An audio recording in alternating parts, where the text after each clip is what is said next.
The Picture of Dorian Gray by Oscar Wilde. The preface. The artist is the creator of beautiful things. To reveal art and conceal the artist is art's aim. The critic is he who can translate into another manner or in new material his impression of beautiful things. The highest as the lowest form of criticism is a mode of autobiography. Those who find ugly meanings in beautiful things are corrupt without being charming. This is a fault. Those who find beautiful meanings in beautiful things are the cultivated. For these there is hope. They are the elect to whom beautiful things mean only beauty. There is no such thing as a moral or an immoral book. Books are well written or badly written. That is all. The 19th century dislike of realism is the rage of Caliban seeing his own face in a glass.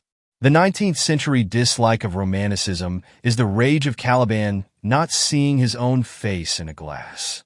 The moral life of man forms part of the subject matter of the artist, but the morality of art consists in the perfect use of an imperfect medium. No artist desires to prove anything. Even things that are true can be proved. No artist has ethical sympathies. An ethical sympathy in an artist is an unpardonable mannerism of style. No artist is ever morbid. The artist can express everything. Thought and language are to the artist instruments of an art. Vice and virtue are to the artist materials for an art. From the point of view of form, the type of all the arts is the art of the musician. From the point of view of feeling, the actor's craft is the type. All art is at once surface and symbol. Those who go beneath the surface do so at their peril. Those who read the symbol do so at their peril. It is the spectator, and not life, that art really mirrors. Diversity of opinion about a work of art shows that the work is new, complex, and vital. When critics disagree, the artist is in accord with himself. We can forgive a man for making a useful thing as long as he does not admire it. The only excuse for making a useless thing is that one admires it intensely. All art is quite useless. Oscar Wilde. Part 1. Chapter 1. The studio was filled with the rich odor of roses, and when the light summer wind stirred amidst the trees of the garden, there came through the open door the heavy scent of the lilac, or the more delicate perfume of the pink flowering thorn. From the corner of the divan of Persian saddlebags on which he was lying, smoking, as was his custom, innumerable cigarettes, Lord Henry Wotton could just catch the gleam of the honey-sweet and honey-colored blossoms of a laburnum, whose tremulous branches seemed hardly able to bear the burden of a beauty so flame-like as theirs. And now and then the fantastic shadows of birds in flight flitted across the long tussore silk curtains that were stretched in front of the huge window, producing a kind of momentary Japanese effect, and making him think of those pallid, jade-faced painters of Tokyo, who, through the medium of an art that is necessarily immobile, seek to convey the sense of swiftness and motion. The sullen murmur of the bees shouldering their way through the long, unmown grass, or circling with monotonous insistence round the dusty gilt horns of the straggling woodbine, seemed to make the stillness more oppressive. The dim roar of London was like the bourdon note of a distant organ.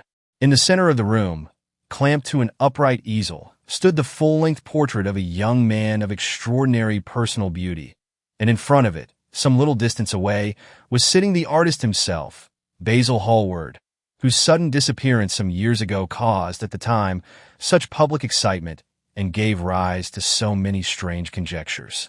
As the painter looked at the gracious and comely form he had so skillfully mirrored in his art, a smile of pleasure passed across his face and seemed about to linger there. But he suddenly started up and, closing his eyes, placed his fingers upon the lids, as though he sought to imprison within his brain some curious dream from which he feared he might awake. "It is your best work, Basil, the best thing you have ever done," said Lord Henry languidly. "You must certainly send it next year to the Grosvenor. The Academy is too large and too vulgar. Whenever I have gone there, there have been either so many people that I have not been able to see the pictures, which was dreadful, or so many pictures that I have not been able to see the people, which was worse. The Grosvenor is really the only place. I don't think I shall send it anywhere," he answered, tossing his head back in that odd way that used to make his friends laugh at him at Oxford. "No, I won't send it anywhere." Lord Henry elevated his eyebrows and looked at him in amazement through the thin blue wreaths of smoke that curled up in such fanciful whirls from his heavy, opium-tainted cigarette. Not sent it anywhere? My dear fellow, why? Have you any reason? What odd chaps you painters are. You do anything in the world to gain a reputation. As soon as you have one, you seem to want to throw it away. It is silly of you, for there is only one thing in the world worse than being talked about, and that is not being talked about. A portrait like this would set you far above all the young men in England and make the old men quite jealous, if old men are ever capable of any emotion. I know you will laugh at me, he replied, but I really can't exhibit it. I have put too much of myself into it. Lord Henry stretched himself out on the divan and laughed. Yes, I knew you would, but it is quite true. All the same, too much of yourself in it. Upon my word, Basil, I didn't know you were so vain.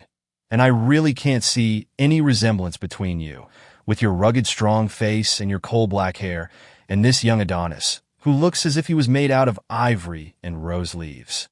Why, my dear Basil, he is a Narcissus, and you, well, of course you have an intellectual expression and all that. But beauty, real beauty, ends where an intellectual expression begins. Intellect is in itself a mode of exaggeration and destroys the harmony of any face. The moment one sits down to think, one becomes all nose or all forehead or something horrid. Look at the successful men in any of the learned professions. How perfectly hideous they are! Except, of course, in the church, but then in the church they don't think. A bishop keeps on saying at the age of 80 what he was told to say when he was a boy of 18, and as a natural consequence, he always looks absolutely delightful. Your mysterious young friend, whose name you have never told me, but whose picture really fascinates me, never thinks. I feel quite sure of that. He is some brainless, beautiful creature who should be always here in winter when we have no flowers to look at, and always here in summer when we want something to chill our intelligence. Don't flatter yourself, Basil. You are not in the least like him. You don't understand me, Harry, answered the artist. Of course I am not like him. I know that perfectly well. Indeed, I should be sorry to look like him. You shrug your shoulders? I am telling you the truth. There is a fatality about all physical and intellectual distinction, the sort of fatality that seems to dog through history the faltering steps of kings. It is better not to be different from one's fellows. The ugly and the stupid have the best of it in this world. They can sit at their ease and gape at the play. If they know nothing of victory, they are at least spared the knowledge of defeat.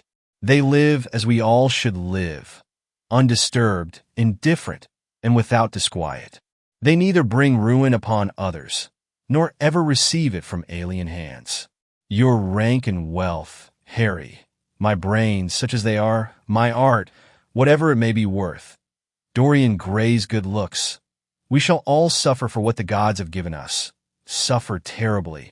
Dorian Gray? Is that his name? Asked Lord Henry, walking across the studio towards Basil Hallward.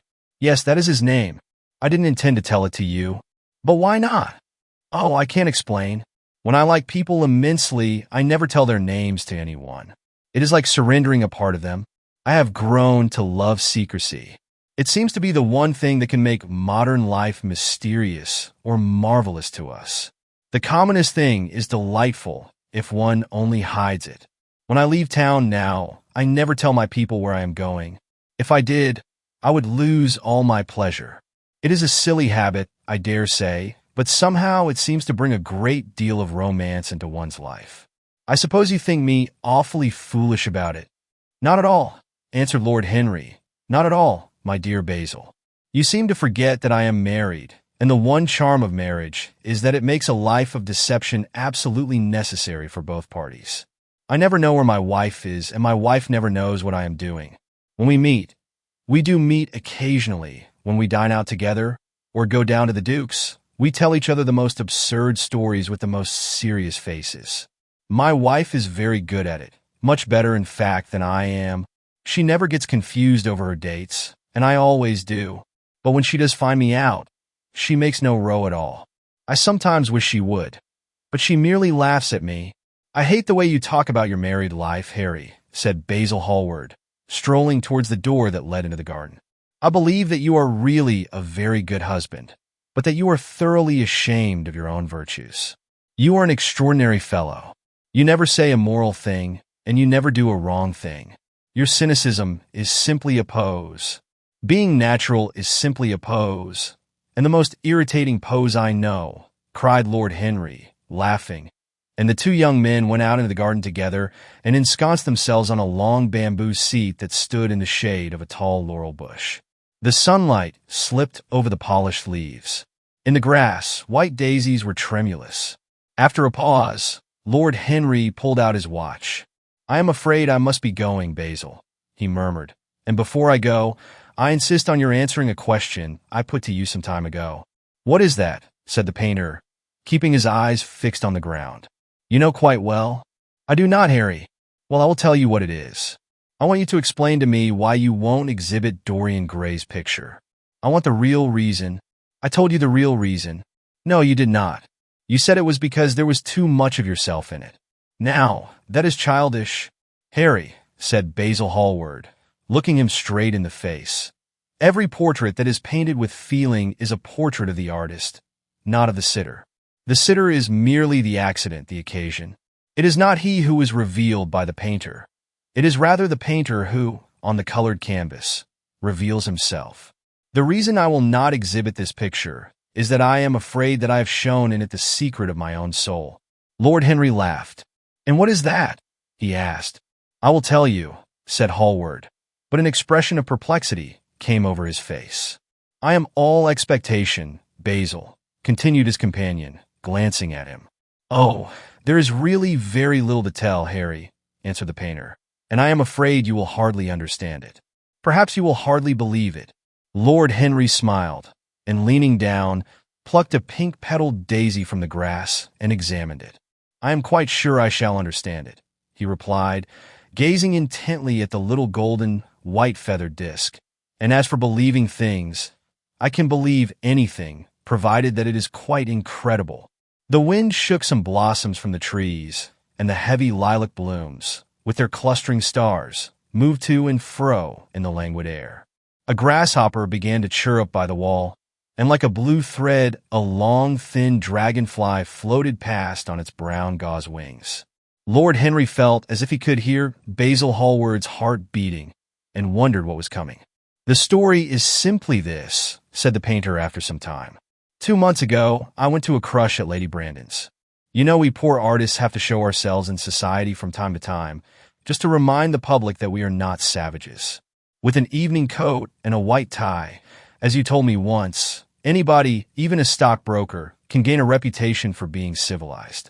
Well, after I had been in the room about 10 minutes, talking to huge, overdressed dowagers and tedious academicians, I suddenly became conscious that someone was looking at me. I turned halfway round and saw Dorian Gray for the first time.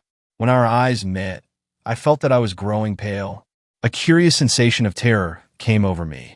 I knew that I had come face to face with someone whose mere personality was so fascinating that if I allowed it to do so, it would absorb my whole nature, my whole soul, my very art itself. I did not want any external influence in my life. You know yourself, Harry, how independent I am by nature. I have always been my own master, had at least always been so, till I met Dorian Gray. Then, but I don't know how to explain it to you. Something seemed to tell me that I was on the verge of a terrible crisis in my life. I had a strange feeling that fate had in store for me exquisite joys and exquisite sorrows. I grew afraid and turned to quit the room. It was not conscience that made me do so. It was a sort of cowardice. I take no credit to myself for trying to escape. Conscience and cowardice are really the same things, Basil. Conscience is the trade name of the firm. That is all. I don't believe that, Harry, and I don't believe you do either. However, whatever was my motive, and it may have been pride, for I used to be very proud, I certainly struggled to the door. There, of course, I stumbled against Lady Brandon. "You are not going to run away so soon, Mr. Hallward," she screamed out. You know her curiously shrill voice. "Yes, she's a peacock in everything but beauty," said Lord Henry, pulling the daisy to bits with his long, nervous fingers. "I could not get rid of her. She brought me up to royalties and people with stars and garters and elderly ladies with gigantic tiaras and parrot noses. She spoke of me as her dearest friend. I had only met her once before, but she took it into her head to Leoneize me. I believe some picture of mine had made a great success at the time, at least had been chattered about in the penny newspapers, which is the 19th century standard of immortality. Suddenly, I found myself face to face with the young man whose personality had so strangely stirred me. We were quite close, almost touching. Our eyes met again. It was reckless of me, but I asked Lady Brandon to introduce me to him. Perhaps it was not so reckless, after all. It was simply inevitable. We would have spoken to each other without any introduction. I am sure of that. Dorian told me so afterwards. He, too, felt that we were destined to know each other. And how did Lady Brandon describe this wonderful young man? Asked his companion. I know she goes in for giving a rapid précis of all her guests. I remember her bringing me up to a truculent and red-faced old gentleman covered all over with orders and ribbons, and hissing into my ear, in a tragic whisper, which must have been perfectly audible to everybody in the room, the most astounding details. I simply fled. I like to find out people for myself. But Lady Brandon treats her guests exactly as an auctioneer treats his goods. She either explains them entirely away, or tells one everything about them except what one wants to know. Poor Lady Brandon. You are hard on her, Harry, said Hallward listlessly. My dear fellow, she tried to found a salon, and only succeeded in opening a restaurant. How could I admire her? But tell me, what did she say about Mr. Dorian Gray? Oh, something like, charming boy, poor dear mother, and I absolutely inseparable. Quite forget what he does. Afraid he doesn't do anything. Oh yes, plays the piano? Or is it the violin, dear Mr. Gray? Neither of us could help laughing, and we became friends at once. Laughter is not at all a bad beginning for a friendship, and it is far the best ending for one, said the young lord, plucking another daisy. Hallward shook his head. You don't understand what friendship is, Harry, he murmured, or what enmity is, for that matter. You like everyone. That is to say, you are indifferent to everyone. How horribly unjust of you, cried Lord Henry, tilting his hat back and looking up at the little clouds that, like ravelled skeins of glossy white silk, were drifting across the hollowed turquoise of the summer sky. Yes, horribly unjust of you. I make a great difference between people. I choose my friends for their good looks, my acquaintances for their good characters, and my enemies for their good intellects. A man cannot be too careful in the choice of his enemies. I have not got one who is a fool. They are all men of some intellectual power, and consequently they all appreciate me. Is that very vain of me?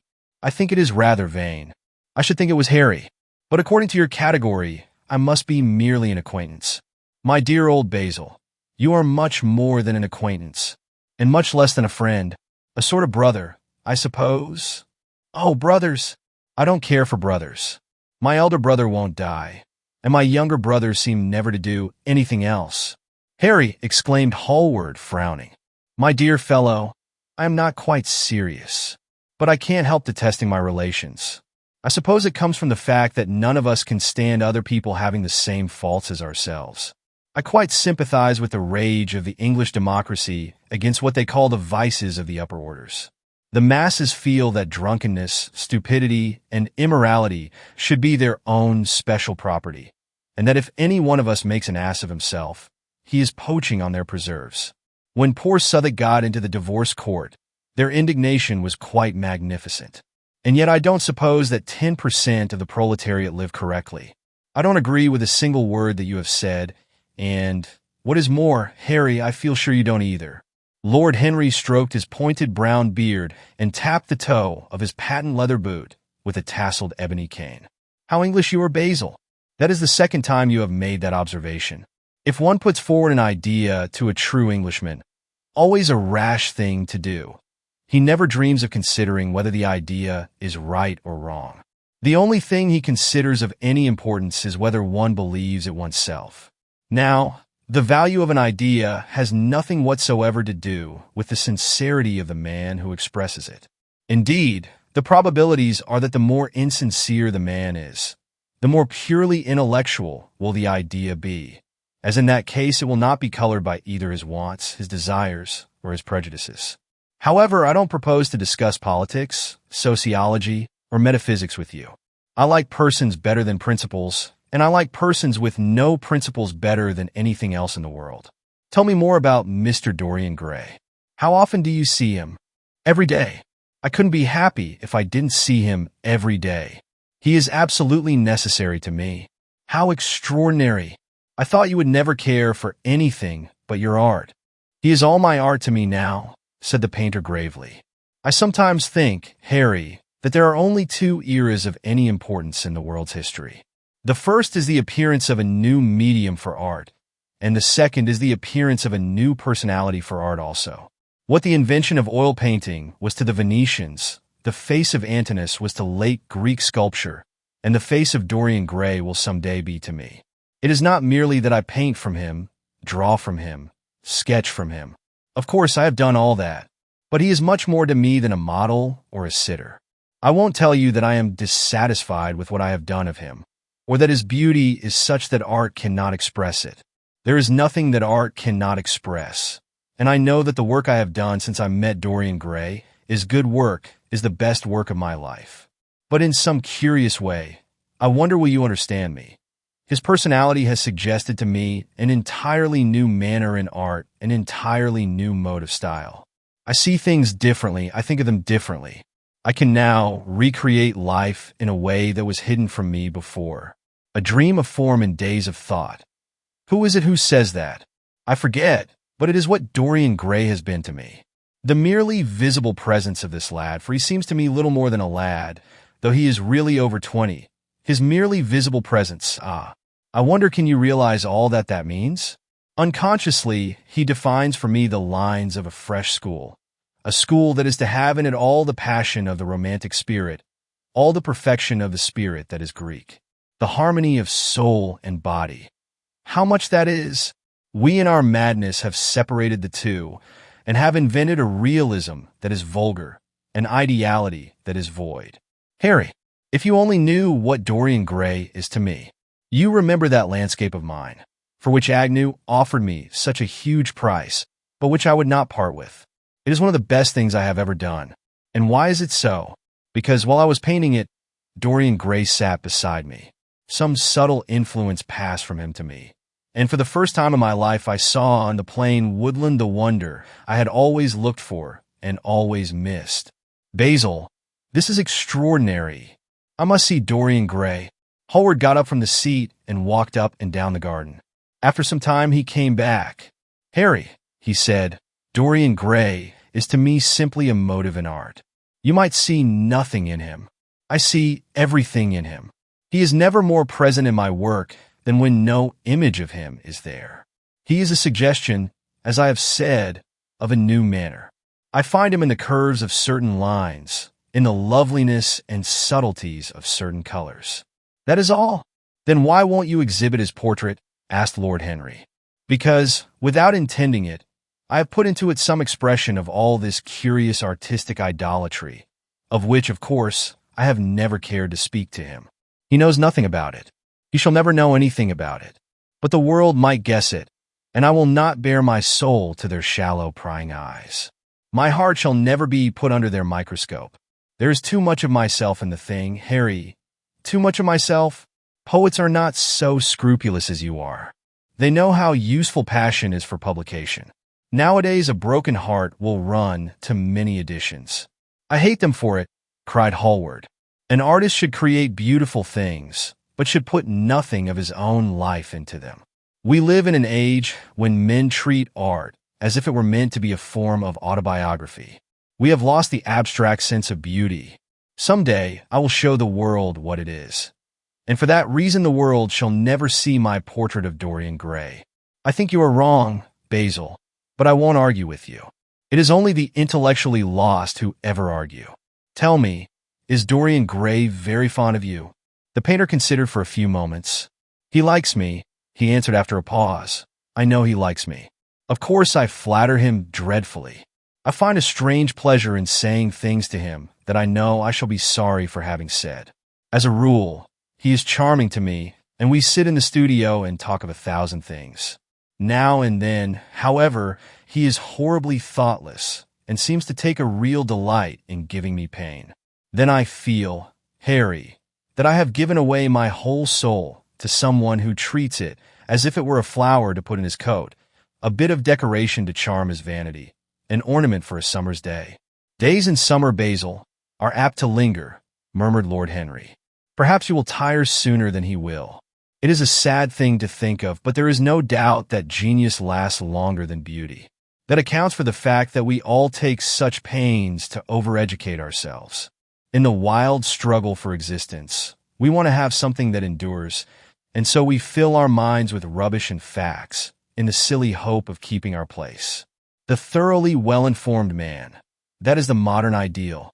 And the mind of the thoroughly well-informed man is a dreadful thing. It is like a bric-a-brac shop, all monsters and dust with everything priced above its proper value. I think you will tire first, all the same. Some day you will look at your friend, and he will seem to you to be a little out of drawing, or you won't like his tone of color, or something. You will bitterly reproach him in your own heart, and seriously think that he has behaved very badly to you. The next time he calls, you will be perfectly cold and indifferent. It will be a great pity, for it will alter you. What you have told me is quite a romance of art one might call it. And the worst of having a romance of any kind is that it leaves one so unromantic. Harry, don't talk like that. As long as I live, the personality of Dorian Gray will dominate me. You can't feel what I feel. You change too often. Ah, my dear Basil, that is exactly why I can feel it. Those who are faithful know only the trivial side of love. It is the faithless who know love's tragedies. And Lord Henry struck a light on a dainty silver case and began to smoke a cigarette with a self-conscious and satisfied air, as if he had summed up the world in a phrase. There was a rustle of chirruping sparrows in the green lacquer leaves of the ivy, and the blue cloud shadows chased themselves across the grass like swallows. How pleasant it was in the garden! And how delightful other people's emotions were. Much more delightful than their ideas, it seemed to him. One's own soul, and the passions of one's friends. Those were the fascinating things in life. He pictured to himself with silent amusement the tedious luncheon that he had missed by staying so long with Basil Hallward. Had he gone to his aunt's, he would have been sure to have met Lord Goodbody there, and the whole conversation would have been about the feeding of the poor and the necessity for model lodging houses. Each class would have preached the importance of those virtues, for whose exercise there was no necessity in their own lives. The rich would have spoken on the value of thrift, and the idle grown eloquent over the dignity of labor. It was charming to have escaped all that. As he thought of his aunt, an idea seemed to strike him. He turned to Hallward and said, "My dear fellow, I have just remembered."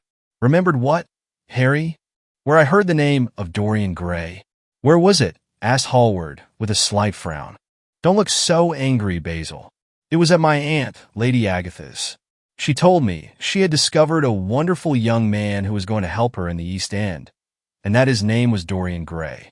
I am bound to state that she never told me he was good-looking. Women have no appreciation of good looks, at least good women have not. She said that he was very earnest and had a beautiful nature. I at once pictured to myself a creature with spectacles and lank hair, horribly freckled, and tramping about on huge feet. I wish I had known it was your friend. I am very glad you didn't, Harry." "Why?" "I don't want you to meet him." "You don't want me to meet him?" "No." "Mr. Dorian Gray is in the studio, sir," said the butler, coming into the garden. "You must introduce me now," cried Lord Henry, laughing. The painter turned to his servant, who stood blinking in the sunlight. "Ask Mr. Gray to wait, Parker. I shall be in a few moments." The man bowed and went up the walk. Then he looked at Lord Henry. "Dorian Gray is my dearest friend," he said. "He has a simple and a beautiful nature. Your aunt was quite right in what she said of him. Don't spoil him. Don't try to influence him. Your influence would be bad. The world is wide and has many marvelous people in it. Don't take away from me the one person who gives to my art whatever charm it possesses. My life as an artist depends on him. Mind, Harry, I trust you." He spoke very slowly, and the words seemed wrung out of him almost against his will. "What nonsense you talk," said Lord Henry, smiling, and taking Hallward by the arm, he almost led him into the house. Chapter 2. As they entered, they saw Dorian Gray. He was seated at the piano, with his back to them, turning over the pages of a volume of Schumann's Forest Scenes. "You must lend me these, Basil," he cried. "I want to learn them. They are perfectly charming." "That entirely depends on how you sit today, Dorian." "Oh, I am tired of sitting, and I don't want a life-sized portrait of myself," answered the lad, swinging round on the music stool in a willful, petulant manner. When he caught sight of Lord Henry, a faint blush colored his cheeks for a moment, and he started up. "I beg your pardon, Basil, but I didn't know you had anyone with you. This is Lord Henry Wotton, Dorian, an old Oxford friend of mine. I have just been telling him what a capital sitter you were, and now you have spoiled everything." "You have not spoiled my pleasure in meeting you, Mr. Gray," said Lord Henry, stepping forward and extending his hand. "My aunt has often spoken to me about you. You are one of her favorites, and I am afraid, one of her victims also. I am in Lady Agatha's black books at present," answered Dorian with a funny look of penitence.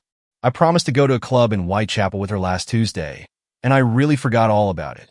We were to have played a duet together, 3 duets, I believe. I don't know what she will say to me. I am far too frightened to call." "Oh, I will make your peace with my aunt. She is quite devoted to you, and I don't think it really matters about your not being there." The audience probably thought it was a duet.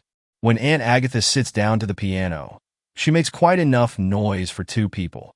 "That is very horrid to her, and not very nice to me," answered Dorian, laughing. Lord Henry looked at him. Yes, he was certainly wonderfully handsome, with his finely curved scarlet lips, his frank blue eyes, his crisp gold hair. There was something in his face that made one trust him at once. All the candor of youth was there, as well as all youth's passionate purity. One felt that he had kept himself unspotted from the world. No wonder Basil Hallward worshipped him. "You are too charming to go in for philanthropy, Mr. Gray. Far too charming." And Lord Henry flung himself down on the divan and opened his cigarette case. The painter had been busy mixing his colors and getting his brushes ready. He was looking worried, and when he heard Lord Henry's last remark, he glanced at him, hesitated for a moment, and then said, "Harry, I want to finish this picture today.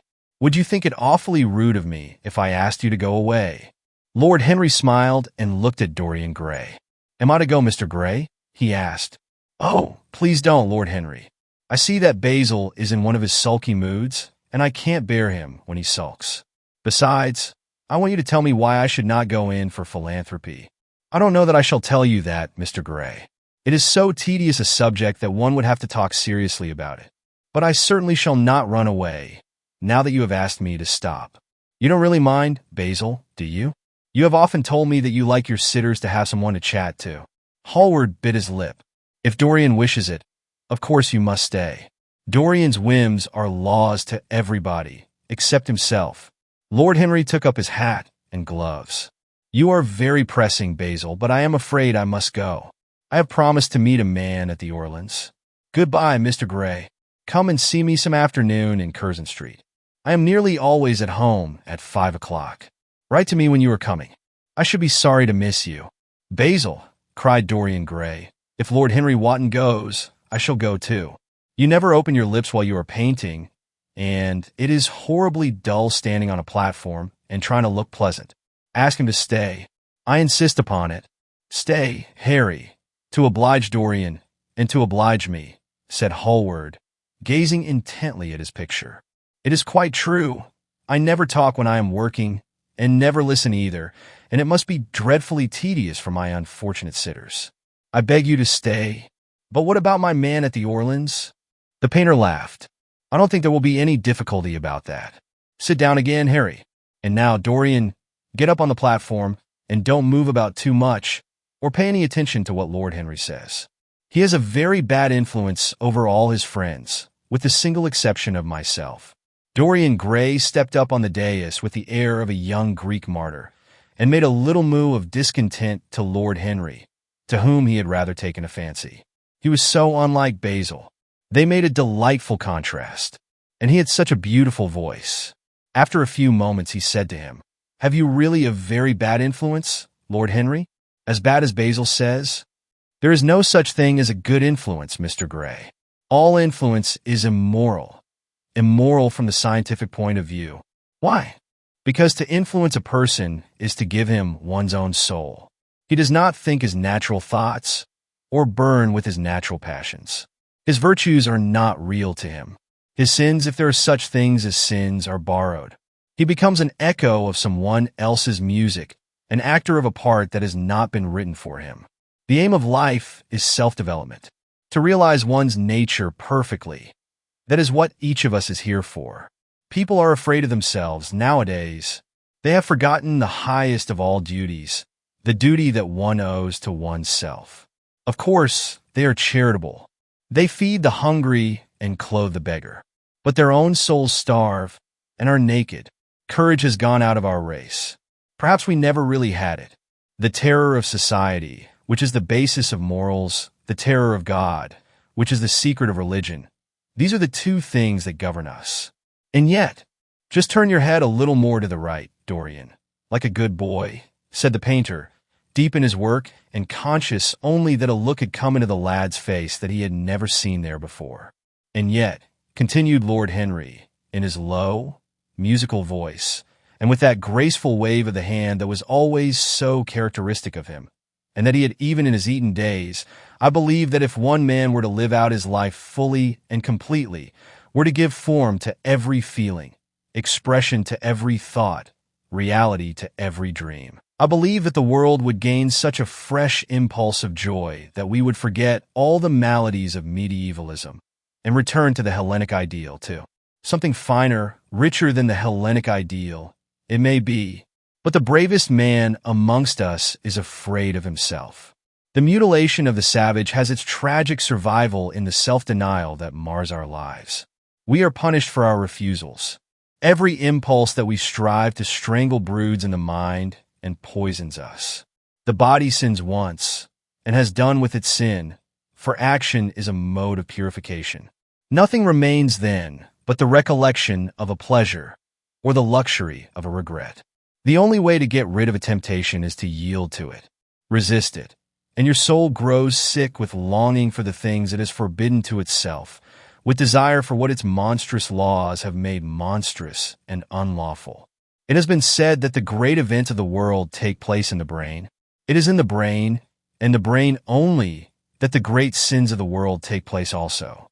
You, Mr. Gray, you yourself, with your rose-red youth and your rose-white boyhood, you have had passions that have made you afraid, thoughts that have filled you with terror, daydreams and sleeping dreams whose mere memory might stain your cheek with shame. Stop, faltered Dorian Gray, stop. You bewilder me. I don't know what to say. There is some answer to you, but I cannot find it. Don't speak. Let me think. Or, rather, let me try not to think.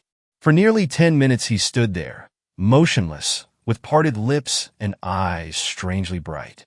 He was dimly conscious that entirely fresh influences were at work within him. Yet they seemed to him to have come really from himself. The few words that Basil's friend had said to him, words spoken by chance, no doubt, and with willful paradox in them, had touched some secret chord that had never been touched before, but that he felt was now vibrating and throbbing to curious pulses. Music had stirred him like that. Music had troubled him many times. But music was not articulate. It was not a new world, but rather another chaos that it created in us. Words, mere words, how terrible they were, how clear and vivid and cruel. One could not escape from them. And yet what a subtle magic there was in them. They seemed to be able to give a plastic form to formless things, and to have a music of their own as sweet as that of viol or of lute. Mere words. Was there anything so real as words? Yes. There had been things in his boyhood that he had not understood. He understood them now. Life suddenly became fiery-colored to him. It seemed to him that he had been walking in fire. Why had he not known it? With his subtle smile, Lord Henry watched him. He knew the precise psychological moment when to say nothing. He felt intensely interested. He was amazed at the sudden impression that his words had produced, and, remembering a book that he had read when he was 16, a book which had revealed to him much that he had not known before, he wondered whether Dorian Gray was passing through a similar experience. He had merely shot an arrow into the air. Had it hit the mark? How fascinating the lad was! Hallward painted away with that marvelous bold touch of his that had the true refinement and perfect delicacy that in art, at any rate, comes only from strength. He was unconscious of the silence. "Basil, I am tired of standing," cried Dorian Gray suddenly. "I must go out and sit in the garden. The air is stifling here.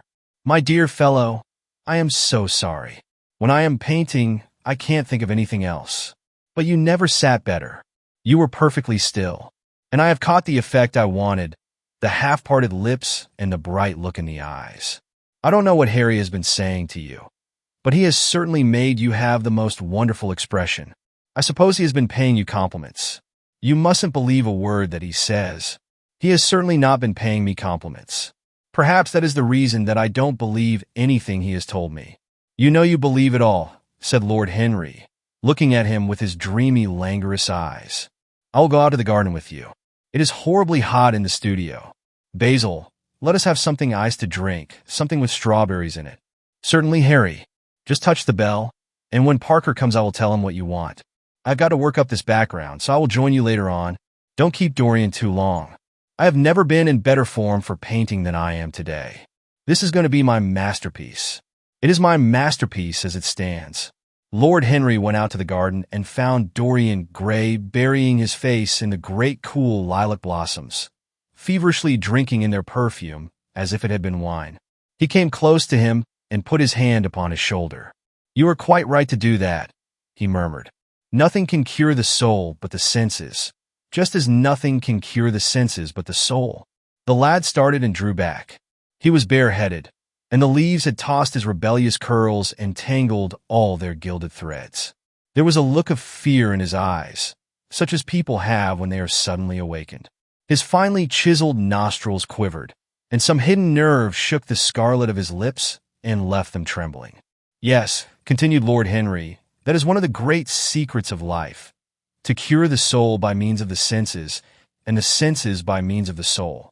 You are a wonderful creation. You know more than you think you know, just as you know less than you want to know." Dorian Gray frowned and turned his head away. He could not help liking the tall, graceful young man who was standing by him. His romantic, olive-colored face and worn expression interested him. There was something in his low, languid voice that was absolutely fascinating. His cool, white, flower-like hands even had a curious charm.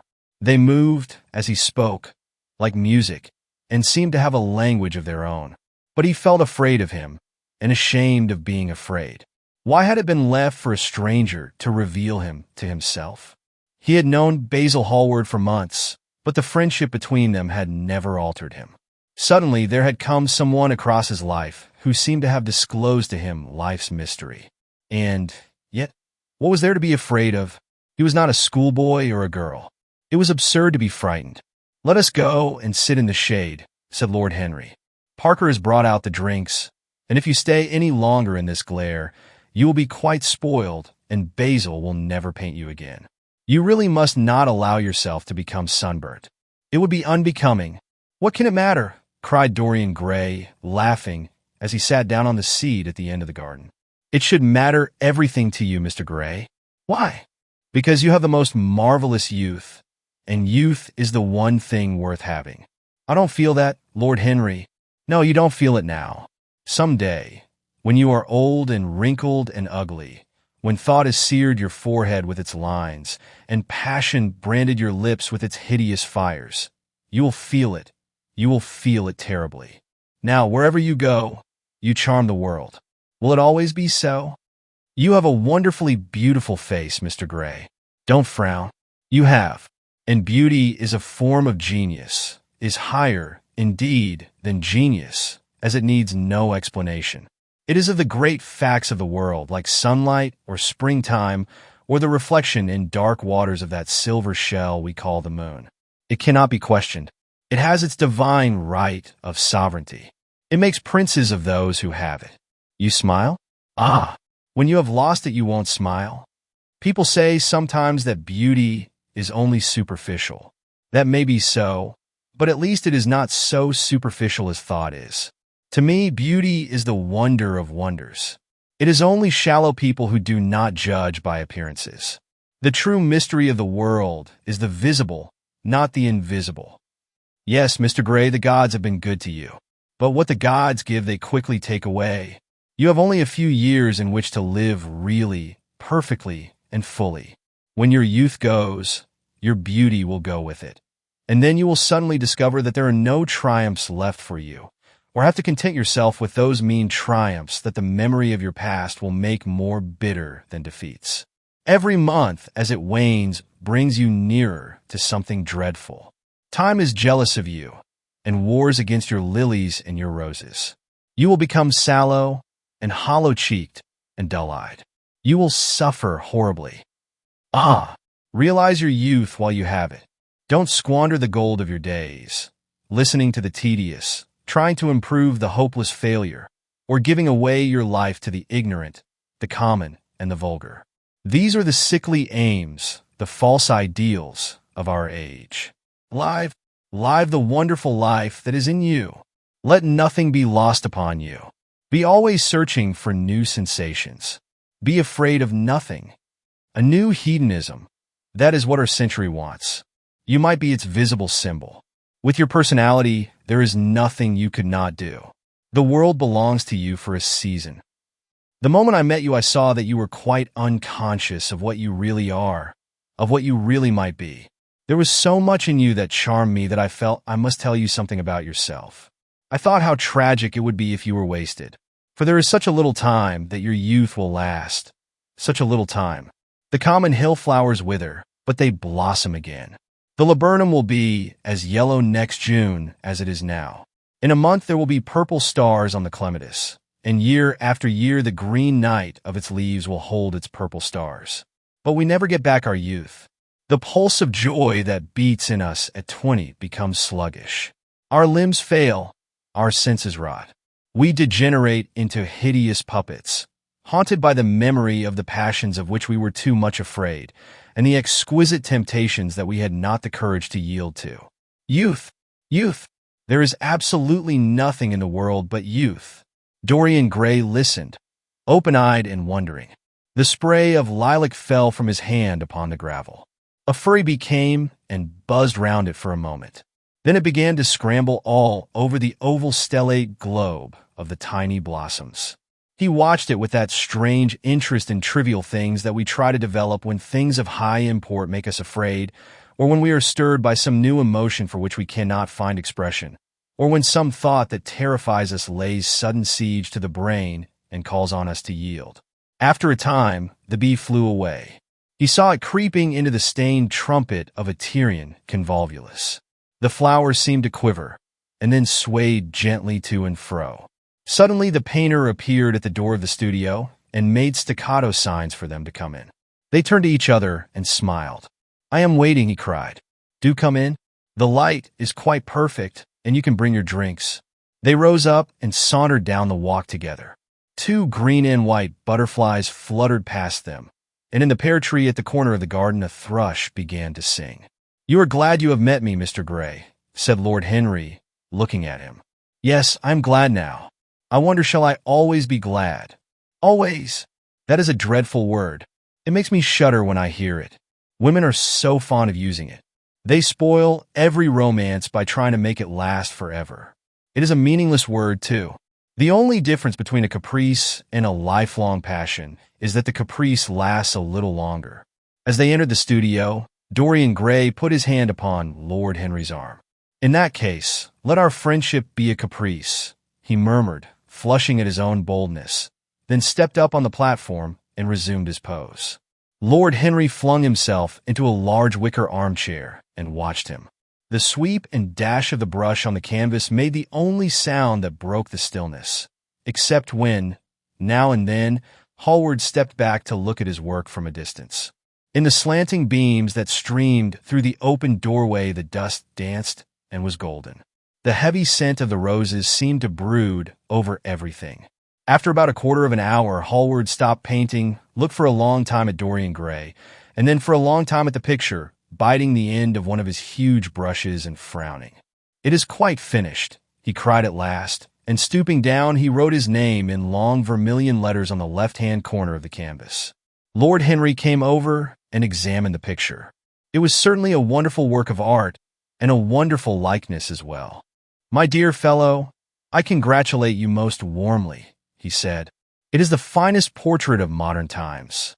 Mr. Gray, come over and look at yourself." The lad started, as if awakened from some dream. "Is it really finished?" he murmured, stepping down from the platform. "Quite finished," said the painter. "And you have sat splendidly today. I am awfully obliged to you." "That is entirely due to me," broke in Lord Henry. "Isn't it, Mr. Gray?" Dorian made no answer, but passed listlessly in front of his picture and turned towards it. When he saw it, he drew back, and his cheeks flushed for a moment with pleasure. A look of joy came into his eyes, as if he had recognized himself for the first time. He stood there motionless and in wonder, dimly conscious that Hallward was speaking to him, but not catching the meaning of his words. The sense of his own beauty came on him like a revelation. He had never felt it before. Basil Hallward's compliments had seemed to him to be merely the charming exaggeration of friendship. He had listened to them, laughed at them, forgotten them. They had not influenced his nature. Then had come Lord Henry Wotton with his strange panegyric on youth, his terrible warning of its brevity. That had stirred him at the time, and now, as he stood gazing at the shadow of his own loveliness, the full reality of the description flashed across him. Yes, there would be a day when his face would be wrinkled and wizen, his eyes dim and colorless, the grace of his figure broken and deformed. The scarlet would pass away from his lips and the gold steal from his hair. The life that was to make his soul would mar his body. He would become dreadful, hideous, and uncouth. As he thought of it, a sharp pang of pain struck through him like a knife and made each delicate fiber of his nature quiver. His eyes deepened into amethyst, and across them came a mist of tears. He felt as if a hand of ice had been laid upon his heart. "Don't you like it?" cried Hallward at last, stung a little by the lad's silence, not understanding what it meant. "Of course he likes it," said Lord Henry. "Who wouldn't like it? It is one of the greatest things in modern art. I will give you anything you like to ask for it. I must have it. It is not my property, Harry. Whose property is it?" "Dorian's, of course," answered the painter. "He is a very lucky fellow. How sad it is," murmured Dorian Gray with his eyes still fixed upon his own portrait. "How sad it is. I shall grow old, and horrible, and dreadful. But this picture will remain always young. It will never be older than this particular day of June. If it were only the other way, if it were I who was to be always young, and the picture that was to grow old, for that, I would give everything. Yes, there is nothing in the whole world I would not give. I would give my soul for that." "You would hardly care for such an arrangement, Basil," cried Lord Henry, laughing. "It would be rather hard lines on your work." "I should object very strongly, Harry," said Hallward. Dorian Gray turned and looked at him. "I believe you would, Basil. You like your art better than your friends. I am no more to you than a green bronze figure." "Hardly as much, I dare say." The painter stared in amazement. It was so unlike Dorian to speak like that. What had happened? He seemed quite angry. His face was flushed and his cheeks burning. "Yes," he continued, "I am less to you than your ivory Hermes or your silver fawn. You will like them always. How long will you like me? Till I have my first wrinkle, I suppose. I know, now, that when one loses one's good looks, whatever they may be, one loses everything. Your picture has taught me that. Lord Henry Wotton is perfectly right. Youth is the only thing worth having. When I find that I am growing old, I shall kill myself." Hallward turned pale and caught his hand. "Dorian, Dorian," he cried, "don't talk like that. I have never had such a friend as you, and I shall never have such another. You are not jealous of material things, are you? You who are finer than any of them. I am jealous of everything whose beauty does not die. I am jealous of the portrait you have painted of me. Why should it keep what I must lose? Every moment that passes takes something from me and gives something to it. Oh, if it were only the other way, if the picture could change, and I could be always what I am now. Why did you paint it? It will mock me some day, mock me horribly." The hot tears welled into his eyes. He tore his hand away and, flinging himself on the divan, He buried his face in the cushions, as though he was praying. "This is your doing, Harry," said the painter bitterly. Lord Henry shrugged his shoulders. "It is the real Dorian Gray. That is all." "It is not. If it is not, what have I to do with it?" "You should have gone away when I asked you," he muttered. "I stayed when you asked me," was Lord Henry's answer. "Harry, I can't quarrel with my two best friends at once, but between you both you have made me hate the finest piece of work I have ever done, and I will destroy it. What is it but canvas and color? I will not let it come across our 3 lives and mar them." Dorian Gray lifted his golden head from the pillow, and with pallid face and tear-stained eyes, looked at him as he walked over to the deal painting table that was set beneath the high curtain window. What was he doing there? His fingers were straying about among the litter of tin tubes and dry brushes, seeking for something. Yes, it was for the long palette knife, with its thin blade of lithe steel. He had found it at last. He was going to rip up the canvas. With a stifled sob, the lad leaped from the couch and, rushing over to Hallward, tore the knife out of his hand and flung it to the end of the studio.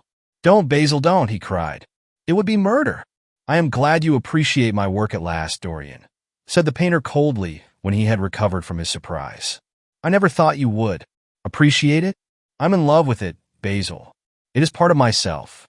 I feel that, well, as soon as you are dry, you shall be varnished and framed and sent home.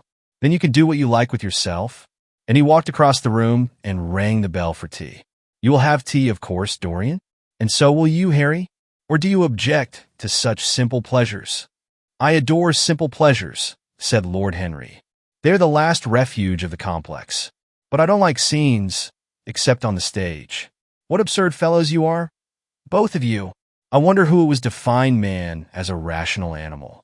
It was the most premature definition ever given. Man is many things, but he is not rational. I am glad he is not, after all, though I wish you chaps would not squabble over the picture. You had much better let me have it, Basil. This silly boy doesn't really want it, and I really do. If you let anyone have it but me, Basil, I shall never forgive you," cried Dorian Gray, "and I don't allow people to call me a silly boy. You know the picture is yours, Dorian. I gave it to you before it existed. And you know you have been a little silly, Mr. Gray, and that you don't really object to being reminded that you are extremely young. I should have objected very strongly this morning, Lord Henry." "Ah, this morning. You have lived since then." There came a knock at the door, and the butler entered with a laden tea tray and set it down upon a small Japanese table. There was a rattle of cups and saucers and the hissing of a fluted Georgian urn. 2 globe-shaped china dishes were brought in by a page. Dorian Gray went over and poured out the tea. The 2 men sauntered languidly to the table and examined what was under the covers. "Let us go to the theater tonight," said Lord Henry. "There is sure to be something on somewhere. I have promised to dine at White's, but it is only with an old friend, so I can send him a wire to say that I am ill, or that I am prevented from coming in consequence of a subsequent engagement. I think that would be a rather nice excuse. It would have all the surprise of candor. It is such a bore putting on one's dress clothes," muttered Hallward. "And when one has them on, they are so horrid." "Yes," answered Lord Henry dreamily. "The costume of the 19th century is detestable. It is so somber, so depressing. Sin is the only real color element left in modern life." "You really must not say things like that before Dorian, Harry." "Before which Dorian? The one who is pouring out tea for us, or the one in the picture?" "Before either." "I should like to come to the theater with you, Lord Henry," said the lad. "Then you shall come. And you will come, too, Basil, won't you?" "I can't really. I would sooner not. I have a lot of work to do." "Well, then, you and I will go alone, Mr. Gray. I should like that awfully." The painter bit his lip and walked over, cup in hand, to the picture. "I shall stay with the real Dorian," he said sadly. "Is it the real Dorian?"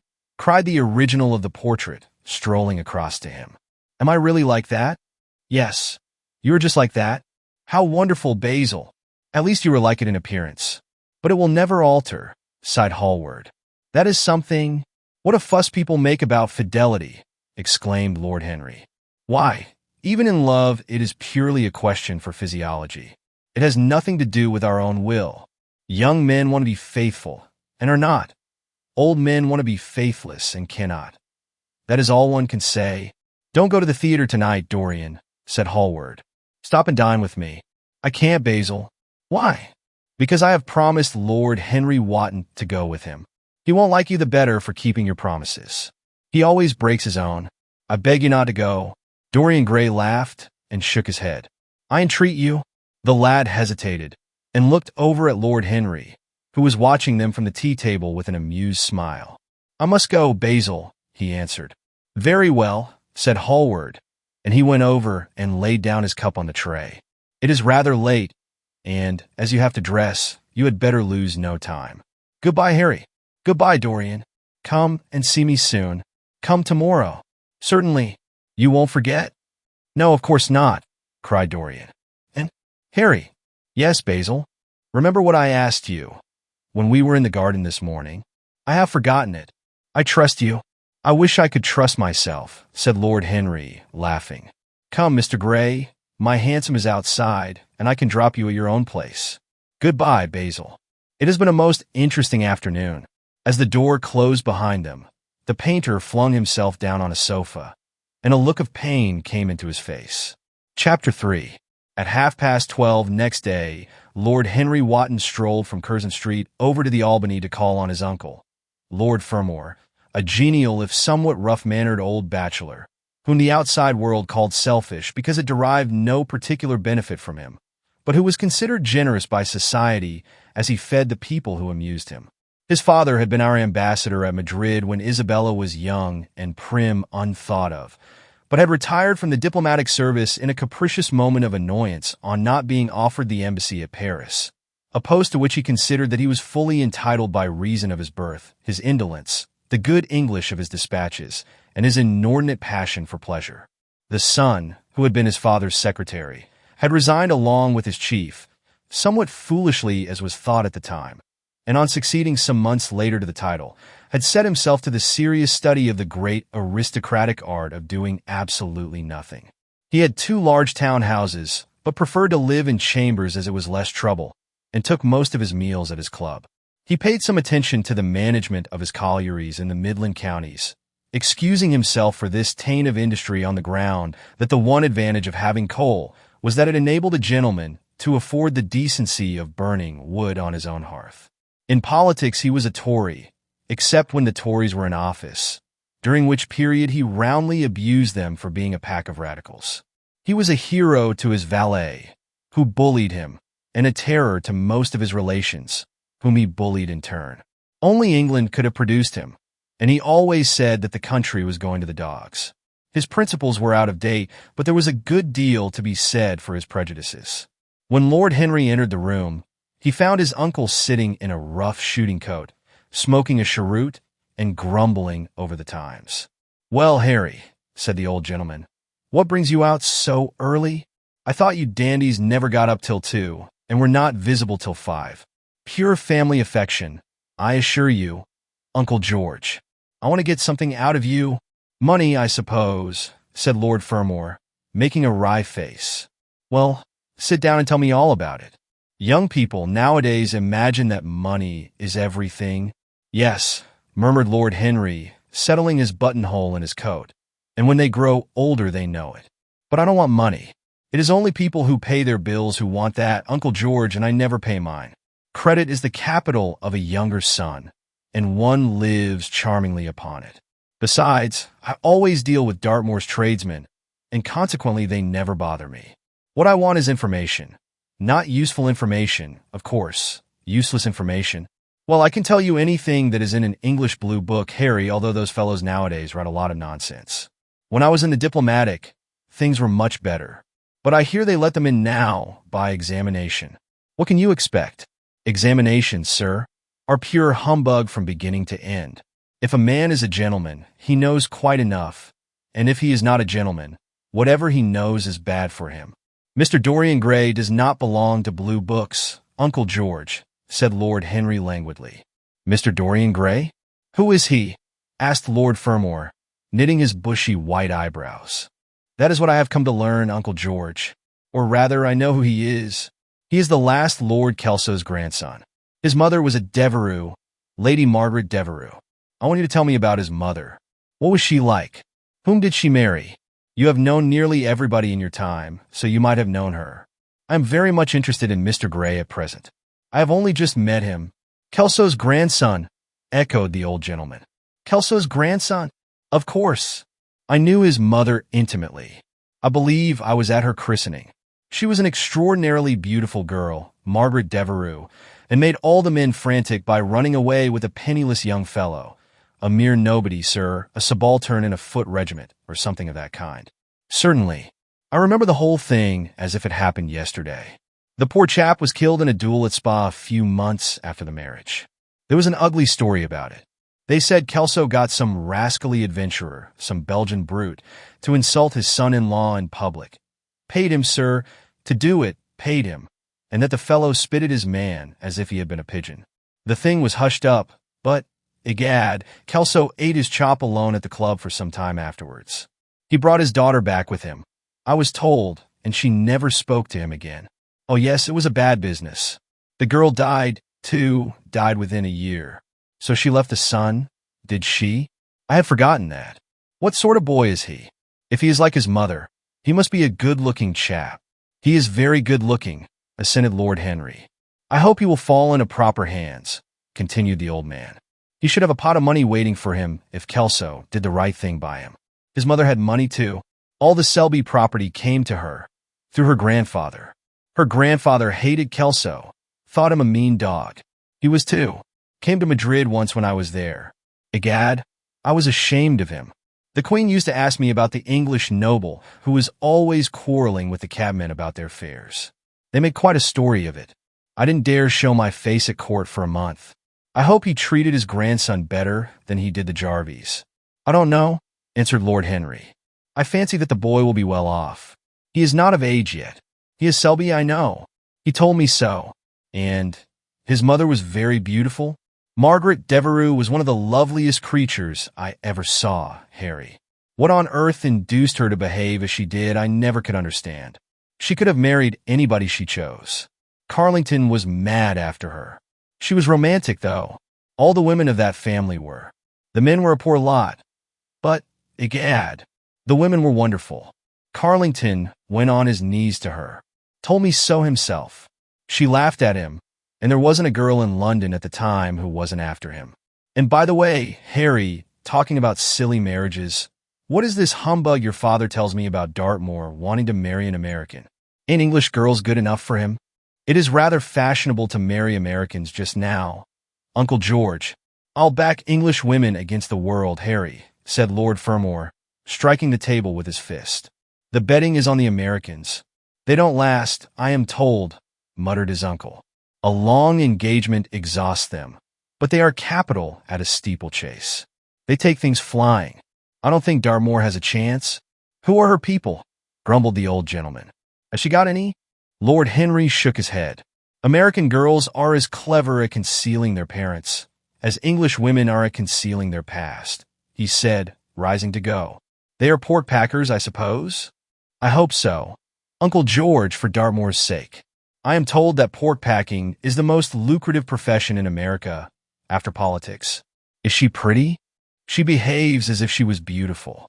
Most American women do. It is the secret of their charm. Why can't these American women stay in their own country?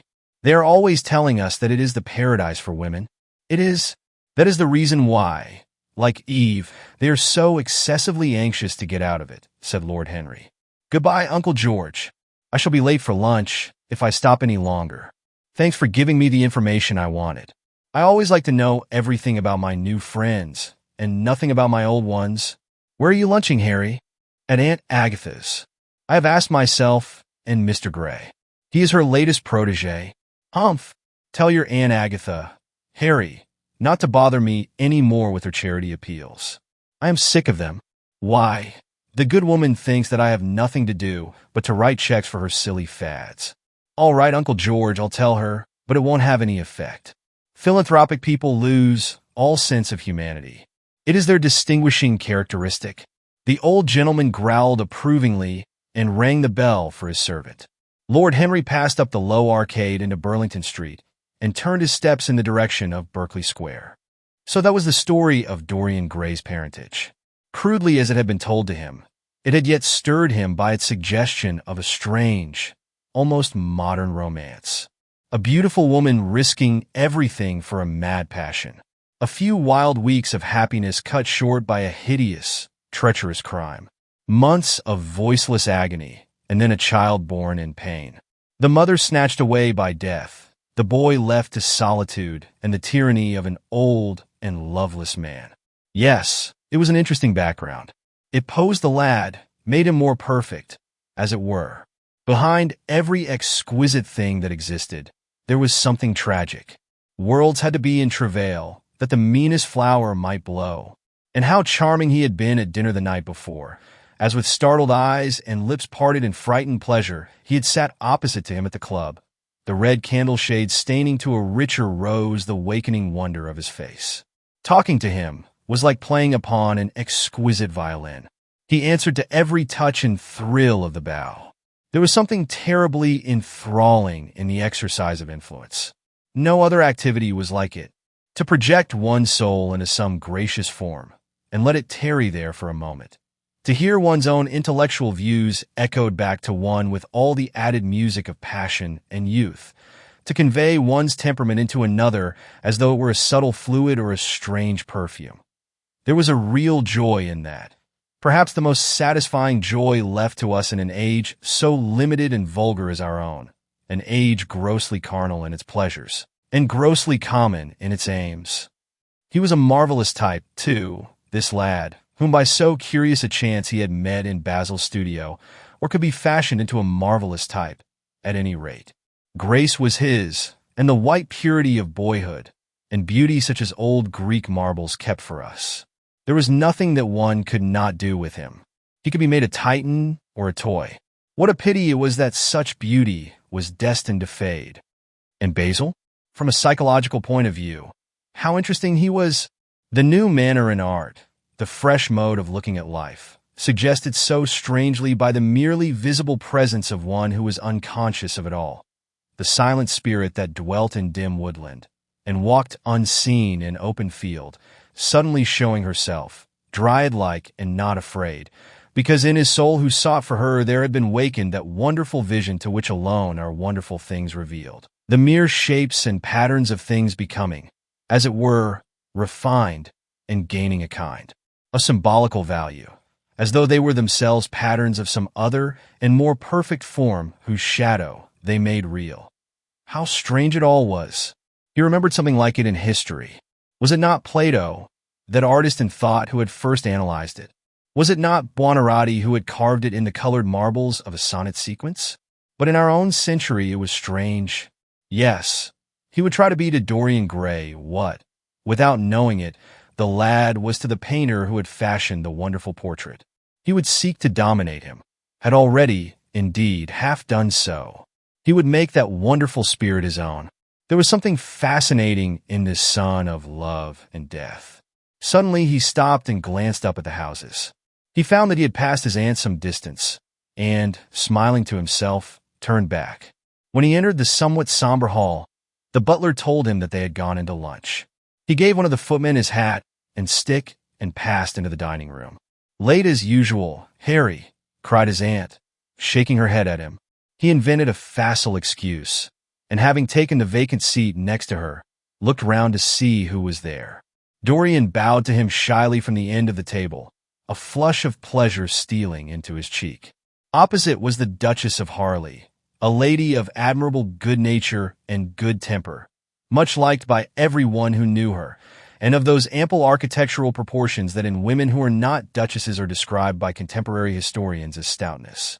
Next to her sat, on her right, Sir Thomas Burton, a radical member of Parliament who followed his leader in public life and in private life followed the best cooks, dining with the Tories and thinking with the Liberals, in accordance with a wise and well-known rule. The post on her left was occupied by Mr. Erskine of Treadley, an old gentleman of considerable charm and culture, who had fallen, however, into bad habits of silence, having, as he explained once to Lady Agatha, said everything that he had to say before he was 30. His own neighbor was Mrs. Vandeleur, one of his aunt's oldest friends, a perfect saint amongst women, but so dreadfully dowdy that she reminded one of a badly bound book.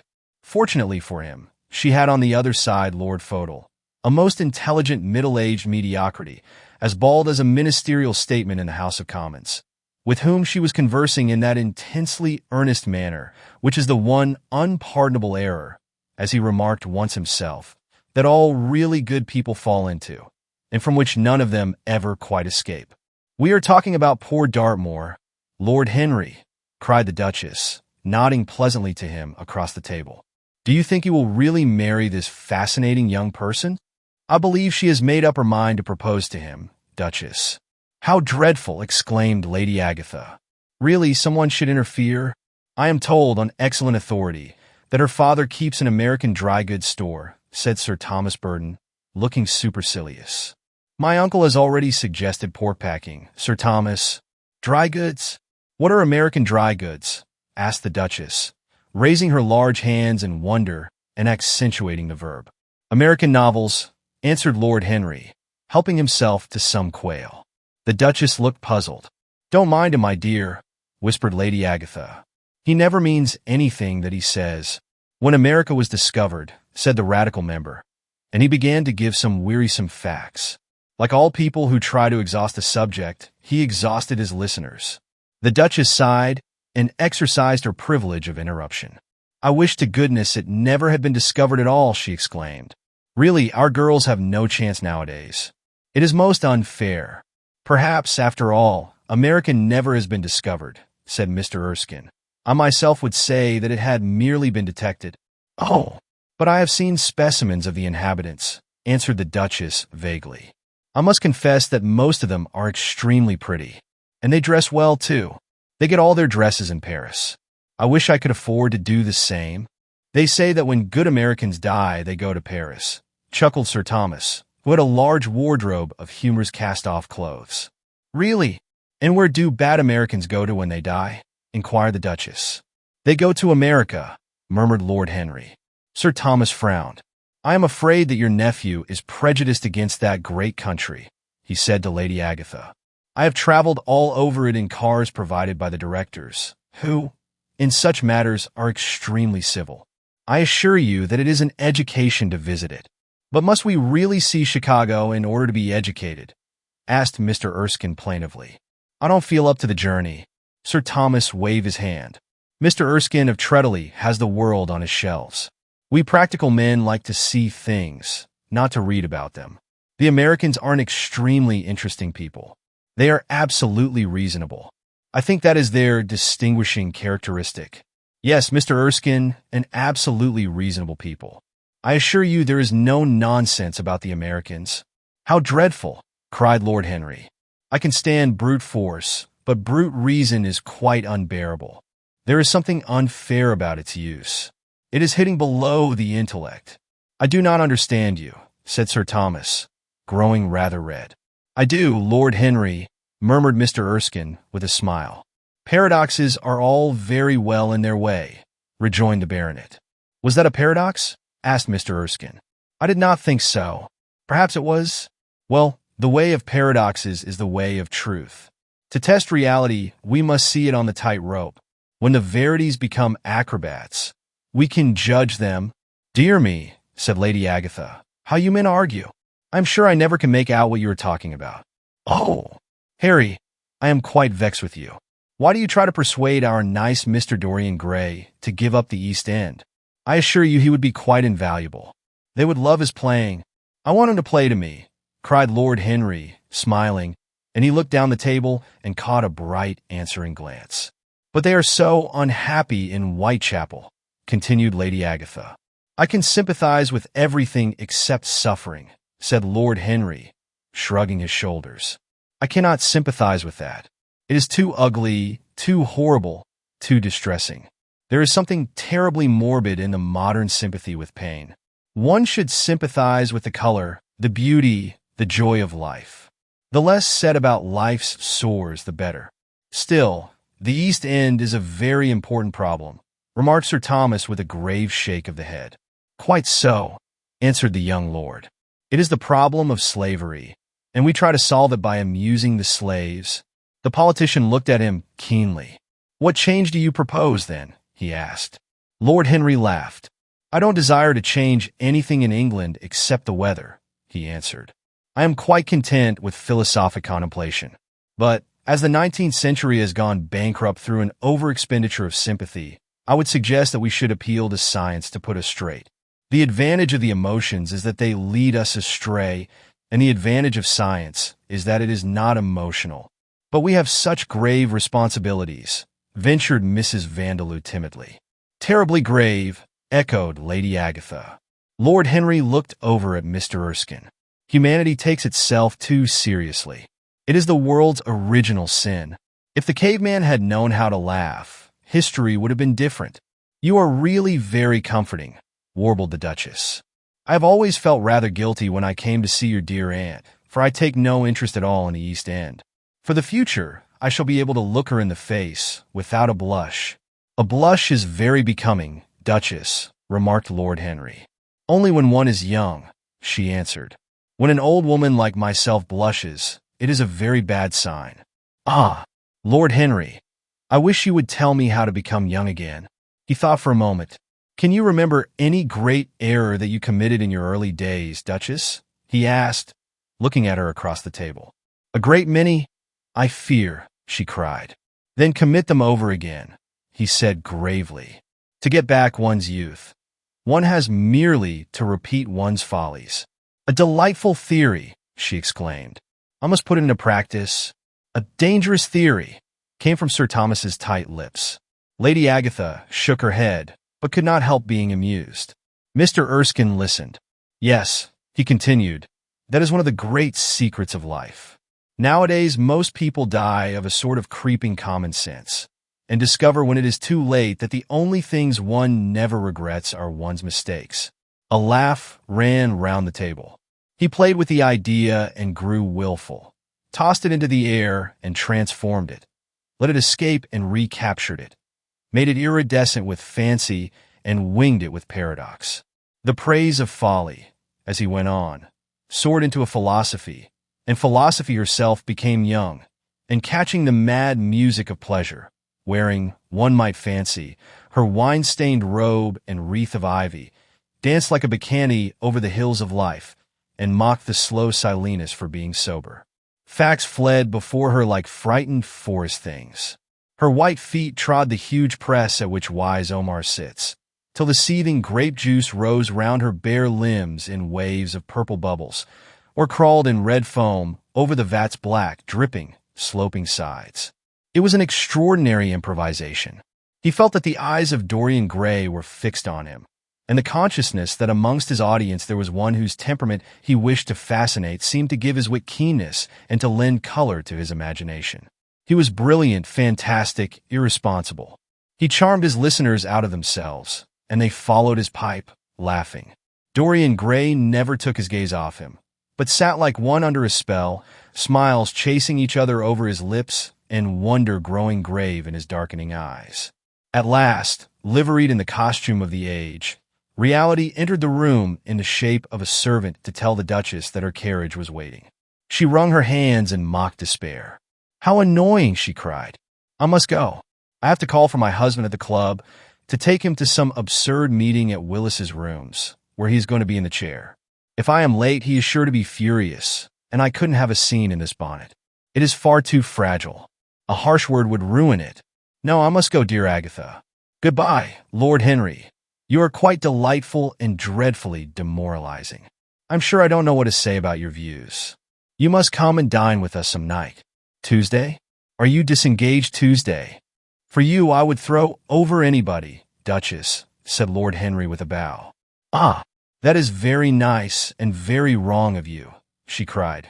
"So mind you come," and she swept out of the room, followed by Lady Agatha and the other ladies. When Lord Henry had sat down again, Mr. Erskine moved round, and taking a chair close to him, placed his hand upon his arm. "You talk books away," he said. "Why don't you write one?" "I am too fond of reading books to care to write them, Mr. Erskine. I should like to write a novel, certainly, a novel that would be as lovely as a Persian carpet and as unreal. But there is no literary public in England for anything except newspapers, primers, and encyclopedias. Of all people in the world, the English have the least sense of the beauty of literature. I fear you are right, answered Mr. Erskine. I myself used to have literary ambitions, but I gave them up long ago. And now, my dear young friend, if you will allow me to call you so, may I ask if you really meant all that you said to us at lunch? I quite forget what I said, smiled Lord Henry. Was it all very bad? Very bad indeed. In fact, I consider you extremely dangerous. And if anything happens to our good Duchess, we shall all look on you as being primarily responsible. But I should like to talk to you about life. The generation into which I was born was tedious. Some day, when you are tired of London, come down to Treadley and expound to me your philosophy of pleasure over some admirable Burgundy I am fortunate enough to possess. I shall be charmed. A visit to Treadley would be a great privilege. It has a perfect host and a perfect library. You will complete it, answered the old gentleman with a courteous bow. And now I must bid good-bye to your excellent aunt. I am due at the Athenaeum. It is the hour when we sleep there. All of you, Mr. Erskine, 40 of us, in 40 armchairs. We are practicing for an English Academy of Letters. Lord Henry laughed and rose. I'm going to the park, he cried. As he was passing out of the door, Dorian Gray touched him on the arm. Let me come with you, he murmured. But I thought you had promised Basil Hallward to go and see him, answered Lord Henry. I would sooner come with you. Yes, I feel I must come with you. Do let me. And you will promise to talk to me all the time? No one talks so wonderfully as you do. Ah, I have talked quite enough for today, said Lord Henry, smiling. All I want now is to look at life. You may come and look at it with me, if you care to. Chapter 4. One afternoon, a month later, Dorian Gray was reclining in a luxurious armchair in the little library of Lord Henry's house in Mayfair. It was, in its way, a very charming room, with its high-paneled wainscoting of olive-stained oak, its cream-colored frieze and ceiling of raised plasterwork, and its brick-dust felt carpet strewn with silk, long-fringed Persian rugs. On a tiny satinwood table stood a statuette by Clodion, and beside it lay a copy of Les Cent Nouvelles, bound for Margaret of Valois by Clovis Eve and powdered with the gilt daisies that Queen had selected for her device. Some large blue china jars and parrot tulips were ranged on the mantel shelf, and through the small leaded panes of the window streamed the apricot-colored light of a summer day in London. Lord Henry had not yet come in. He was always late on principle, his principle being that punctuality is the thief of time. So the lad was looking rather sulky, as with listless fingers he turned over the pages of an elaborately illustrated edition of Manon Lescaut that he had found in one of the bookcases. The formal monotonous ticking of the Louis Quatorze clock annoyed him. Once or twice he thought of going away. At last he heard a step outside, and the door opened. "How late you are, Harry," he murmured. "I am afraid it is not Harry, Mr. Gray," answered a shrill voice. He glanced quickly round and rose to his feet. "I beg your pardon. You thought it was my husband. It is only his wife. You must let me introduce myself. I know you quite well by your photographs. I think my husband has got 17 of them. Not 17, Lady Henry? Well, 18 then. And I saw you with him the other night at the opera." She laughed nervously as she spoke and watched him with her vague, forget-me-not eyes. She was a curious woman, whose dresses always looked as if they had been designed in a rage and put on in a tempest. She was usually in love with somebody, and, as her passion was never returned, she had kept all her illusions. She tried to look picturesque, but only succeeded in being untidy.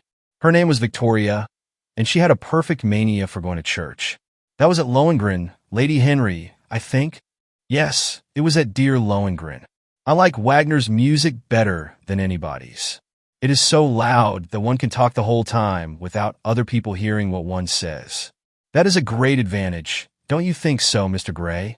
The same nervous staccato laugh broke from her thin lips, and her fingers began to play with a long tortoise-shell paper knife. Dorian smiled and shook his head. "I am afraid I don't think so, Lady Henry.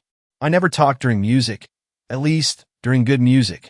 If one hears bad music, it is one's duty to drown it in conversation." "Ah, that is one of Harry's views, isn't it, Mr. Gray?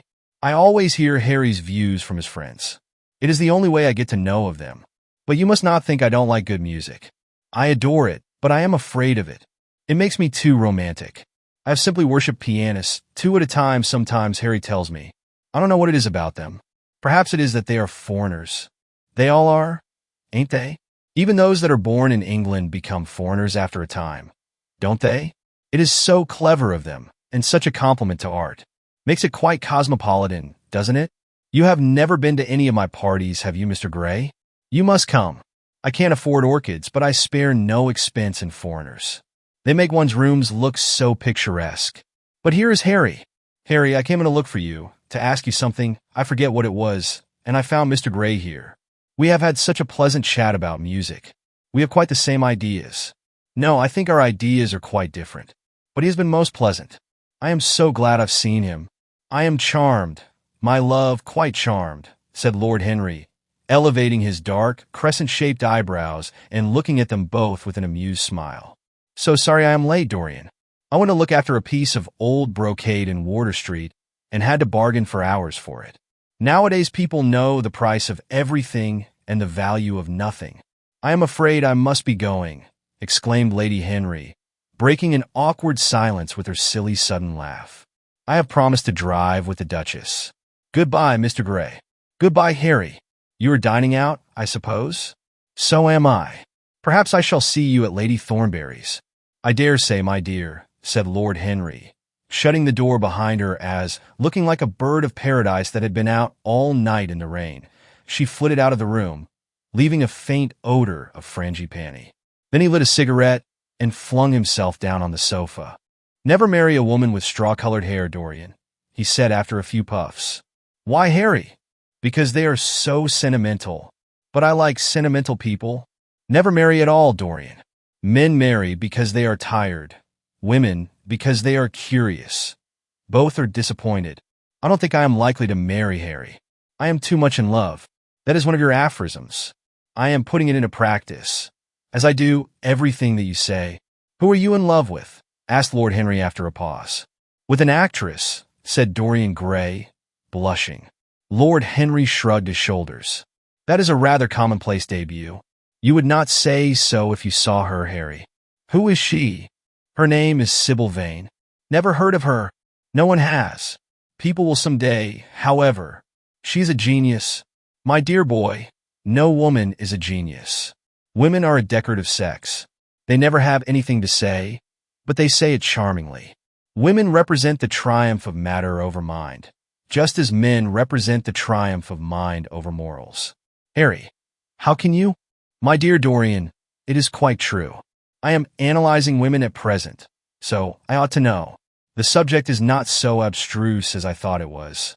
I find that, ultimately, there are only two kinds of women, the plain and the colored. The plain women are very useful. If you want to gain a reputation for respectability, you have merely to take them down to supper. The other women are very charming. They commit one mistake, however. They paint in order to try and look young. Our grandmothers painted in order to try and talk brilliantly. Rouge and esprit used to go together. That is all over now. As long as a woman can look 10 years younger than her own daughter, she is perfectly satisfied. As for conversation, there are only 5 women in London worth talking to, and 2 of these can't be admitted into decent society. However, tell me about your genius. How long have you known her? Ah, Harry, your views terrify me. Never mind that. How long have you known her? About 3 weeks. And where did you come across her? I will tell you, Harry, but you mustn't be unsympathetic about it. After all, it never would have happened if I had not met you. You filled me with a wild desire to know everything about life. For days after I met you, something seemed to throb in my veins. As I lounged in the park or strolled down Piccadilly, I used to look at everyone who passed me and wonder, with a mad curiosity, what sort of lives they led. Some of them fascinated me. Others filled me with terror. There was an exquisite poison in the air. I had a passion for sensations. Well, one evening about 7 o'clock, I determined to go out in search of some adventure. I felt that this gray, monstrous London of ours, with its myriads of people, its sordid sinners, and its splendid sins, as you once phrased it, must have something in store for me. I fancied 1,000 things. The mere danger, gave me a sense of delight. I remembered what you had said to me on that wonderful evening when we first dined together, about the search for beauty being the real secret of life. I don't know what I expected, but I went out and wandered eastward, soon losing my way in a labyrinth of grimy streets and black grassless squares. About 8:30, I passed by an absurd little theater, with great flaring gas jets and gaudy playbills. A hideous Jew, in the most amazing waistcoat I ever beheld in my life, was standing at the entrance, smoking a vile cigar. He had greasy ringlets, and an enormous diamond blazed in the center of a soiled shirt. "Have a box, my lord," he said, when he saw me, and he took off his hat with an air of gorgeous servility. There was something about him, Harry, that amused me. He was such a monster. You will laugh at me, I know, but I really went in and paid a whole guinea for the stage box. To the present day, I can't make out why I did so. And yet if I hadn't, my dear Harry, if I hadn't, I should have missed the greatest romance of my life. I see you are laughing. It is horrid of you. I am not laughing, Dorian. At least I am not laughing at you. But you should not say the greatest romance of your life. You should say the first romance of your life. You will always be loved, and you will always be in love with love. A grande passion is the privilege of people who have nothing to do. That is the one use of the idle classes of a country. Don't be afraid. There are exquisite things in store for you. This is merely the beginning. Do you think my nature so shallow? Cried Dorian Gray angrily. No, I think your nature so deep. How do you mean? My dear boy, the people who love only once in their lives are really the shallow people. What they call their loyalty and their fidelity, I call either the lethargy of custom or their lack of imagination. Faithfulness is to the emotional life what consistency is to the life of the intellect, simply a confession of failure. Faithfulness? I must analyze it someday. The passion for property is in it. There are many things that we would throw away if we were not afraid that others might pick them up. But I don't want to interrupt you. Go on with your story. Well, I found myself seated in a horrid little private box, with a vulgar drop scene staring me in the face. I looked out from behind the curtain and surveyed the house. It was a tawdry affair, all cupids and cornucopias, like a third-rate wedding cake. The gallery and pit were fairly full, but the 2 rows of dingy stalls were quite empty, and there was hardly a person in what I suppose they called the dress circle. Women went about with oranges and ginger beer, and there was a terrible consumption of nuts going on. It must have been just like the palmy days of the British drama. Just like, I should fancy, and very depressing. I began to wonder what on earth I should do when I caught sight of the playbill. What do you think the play was, Harry? I should think The Idiot Boy, or Dumb but Innocent. Our fathers used to like that sort of piece, I believe. The longer I live, Dorian, the more keenly I feel that whatever was good enough for our fathers is not good enough for us. In art, as in politics, les grands-pères ont toujours tort. This play was good enough for us, Harry. It was Romeo and Juliet. I must admit that I was rather annoyed at the idea of seeing Shakespeare done in such a wretched hole of a place. Still, I felt interested in a sort of way. At any rate, I determined to wait for the first act. There was a dreadful orchestra, presided over by a young Hebrew who sat at a cracked piano, that nearly drove me away. But at last the drop scene was drawn up, and the play began. Romeo was a stout elderly gentleman, with corked eyebrows, a husky tragedy voice, and a figure like a beer barrel. Mercutio was almost as bad. He was played by the low comedian, who had introduced gags of his own and was on most friendly terms with the pit. They were both as grotesque as the scenery, and that looked as if it had come out of a country booth. But Juliet! Harry, imagine a girl, hardly 17 years of age, with a little flower-like face, a small Greek head with plaited coils of dark brown hair, eyes that were violet wells of passion, lips that were like the petals of a rose. She was the loveliest thing I had ever seen in my life. You said to me once that pathos left you unmoved, but that beauty, mere beauty, could fill your eyes with tears. I tell you, Harry, I could hardly see this girl for the mist of tears that came across me. And her voice, I never heard such a voice. It was very low at first, with deep mellow notes that seemed to fall singly upon one's ear. Then it became a little louder, and sounded like a flute or a distant hautboy. In the garden scene, it had all the tremulous ecstasy that one hears just before dawn when nightingales are singing. There were moments later on when it had the wild passion of violins. You know how a voice can stir one. Your voice and the voice of Sybil Vane are two things that I shall never forget. When I close my eyes, I hear them, and each of them says something different. I don't know which to follow. Why should I not love her? Harry, I do love her. She is everything to me in life. Night after night, I go to see her play. One evening she is Rosalind, and the next evening she is Imogen. I have seen her die in the gloom of an Italian tomb, sucking the poison from her lover's lips. I have watched her wandering through the forest of Arden, disguised as a pretty boy in hose and doublet and dainty cap. She has been mad, and has come into the presence of a guilty king, and given him rue to wear and bitter herbs to taste of. She has been innocent, and the black hands of jealousy have crushed her reed-like throat. I have seen her in every age and in every costume. Ordinary women never appeal to one's imagination. They are limited to their century. No glamour ever transfigures them. One knows their minds as easily as one knows their bonnets. One can always find them. There is no mystery in any of them. They ride in the park in the morning and chatter at tea parties in the afternoon. They have their stereotype smile and their fashionable manner. They are quite obvious. But an actress, how different an actress is. Harry, why didn't you tell me that the only thing worth loving is an actress? Because I have loved so many of them, Dorian. Oh, yes, horrid people with dyed hair and painted faces. Don't run down dyed hair and painted faces. There is an extraordinary charm in them. Sometimes, said Lord Henry. I wish now I had not told you about Sybil Vane. You could not have helped telling me, Dorian. All through your life you will tell me everything you do. Yes, Harry, I believe that is true. I cannot help telling you things. You have a curious influence over me. If I ever did a crime, I would come and confess it to you. You would understand me.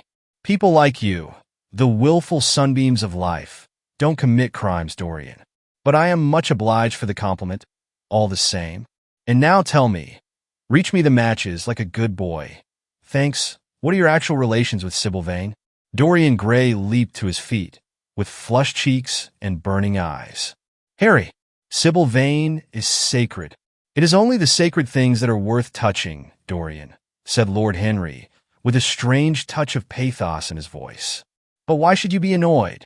I suppose she will belong to you someday. When one is in love, one always begins by deceiving oneself, and one always ends by deceiving others. That is what the world calls a romance. You know her. At any rate, I suppose. Of course I know her.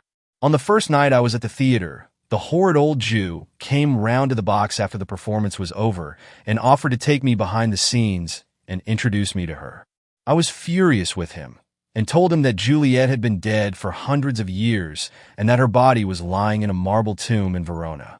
I think, from his blank look of amazement, that he was under the impression that I had taken too much champagne or something. I am not surprised. Then he asked me if I wrote for any of the newspapers. I told him I never even read them. He seemed terribly disappointed at that, and confided to me that all the dramatic critics were in a conspiracy against him, and that they were every one of them to be bought. I should not wonder if he was quite right there. But, on the other hand, judging from their appearance, most of them cannot be at all expensive. Well, he seemed to think they were beyond his means, laughed Dorian. By this time, however, the lights were being put out in the theater, and I had to go. He wanted me to try some cigars that he strongly recommended. I declined. The next night, of course, I arrived at the place again. When he saw me, he made me a low bow and assured me that I was a munificent patron of art. He was a most offensive brute, though he had an extraordinary passion for Shakespeare. He told me once, with an air of pride, that his 5 bankruptcies were entirely due to the bard, as he insisted on calling him. He seemed to think it a distinction. It was a distinction, my dear Dorian, a great distinction. Most people become bankrupt through having invested too heavily in the prose of life. To have ruined oneself over poetry is an honor. But when did you first speak to Miss Sybil Vane? The 3rd night. She had been playing Rosalind. I could not help going round. I had thrown her some flowers, and she had looked at me, At least I fancied that she had. The old Jew was persistent. He seemed determined to take me behind, so I consented. It was curious my not wanting to know her, wasn't it? No, I don't think so. My dear Harry, why? I will tell you some other time. Now I want to know about the girl. Sybil? Oh, she was so shy and so gentle. There is something of a child about her. Her eyes opened wide in exquisite wonder when I told her what I thought of her performance, and she seemed quite unconscious of her power. I think we were both rather nervous. The old Jew stood grinning at the doorway of the dusty green room, making elaborate speeches about us both, while we stood looking at each other like children. He would insist on calling me my lord, so I had to assure Sybil that I was not anything of the kind. She said quite simply to me, "You look more like a prince. I must call you Prince Charming." Upon my word, Dorian, Miss Sybil knows how to pay compliments. You don't understand her, Harry. She regarded me merely as a person in a play. She knows nothing of life. She lives with her mother, a faded, tired woman who played Lady Capulet in a sort of magenta dressing wrapper on the first night, and looks as if she had seen better days. I know that look. It depresses me, murmured Lord Henry, examining his rings. The Jew wanted to tell me her history, but I said it did not interest me. You were quite right.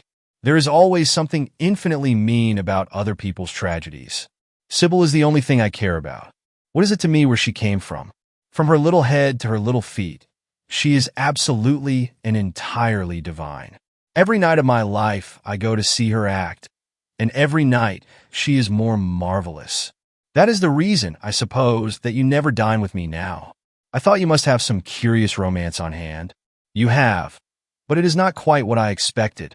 My dear Harry, we either lunch or sup together every day, and I have been to the opera with you several times, said Dorian, opening his blue eyes in wonder.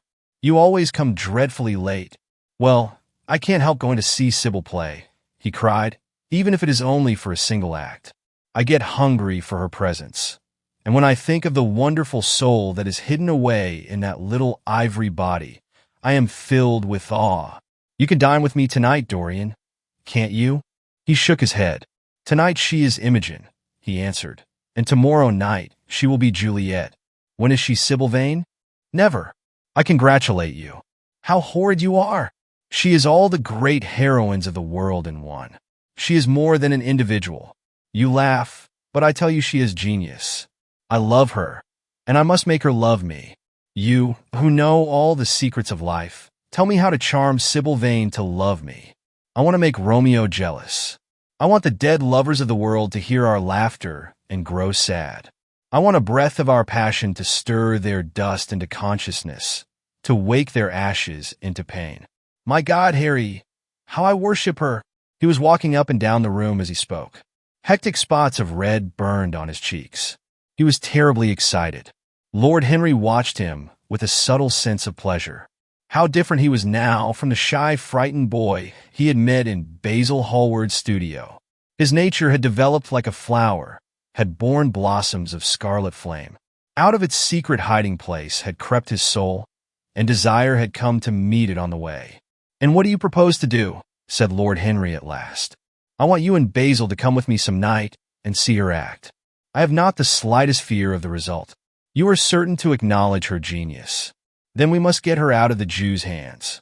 She is bound to him for 3 years, at least for 2 years and 8 months from the present time.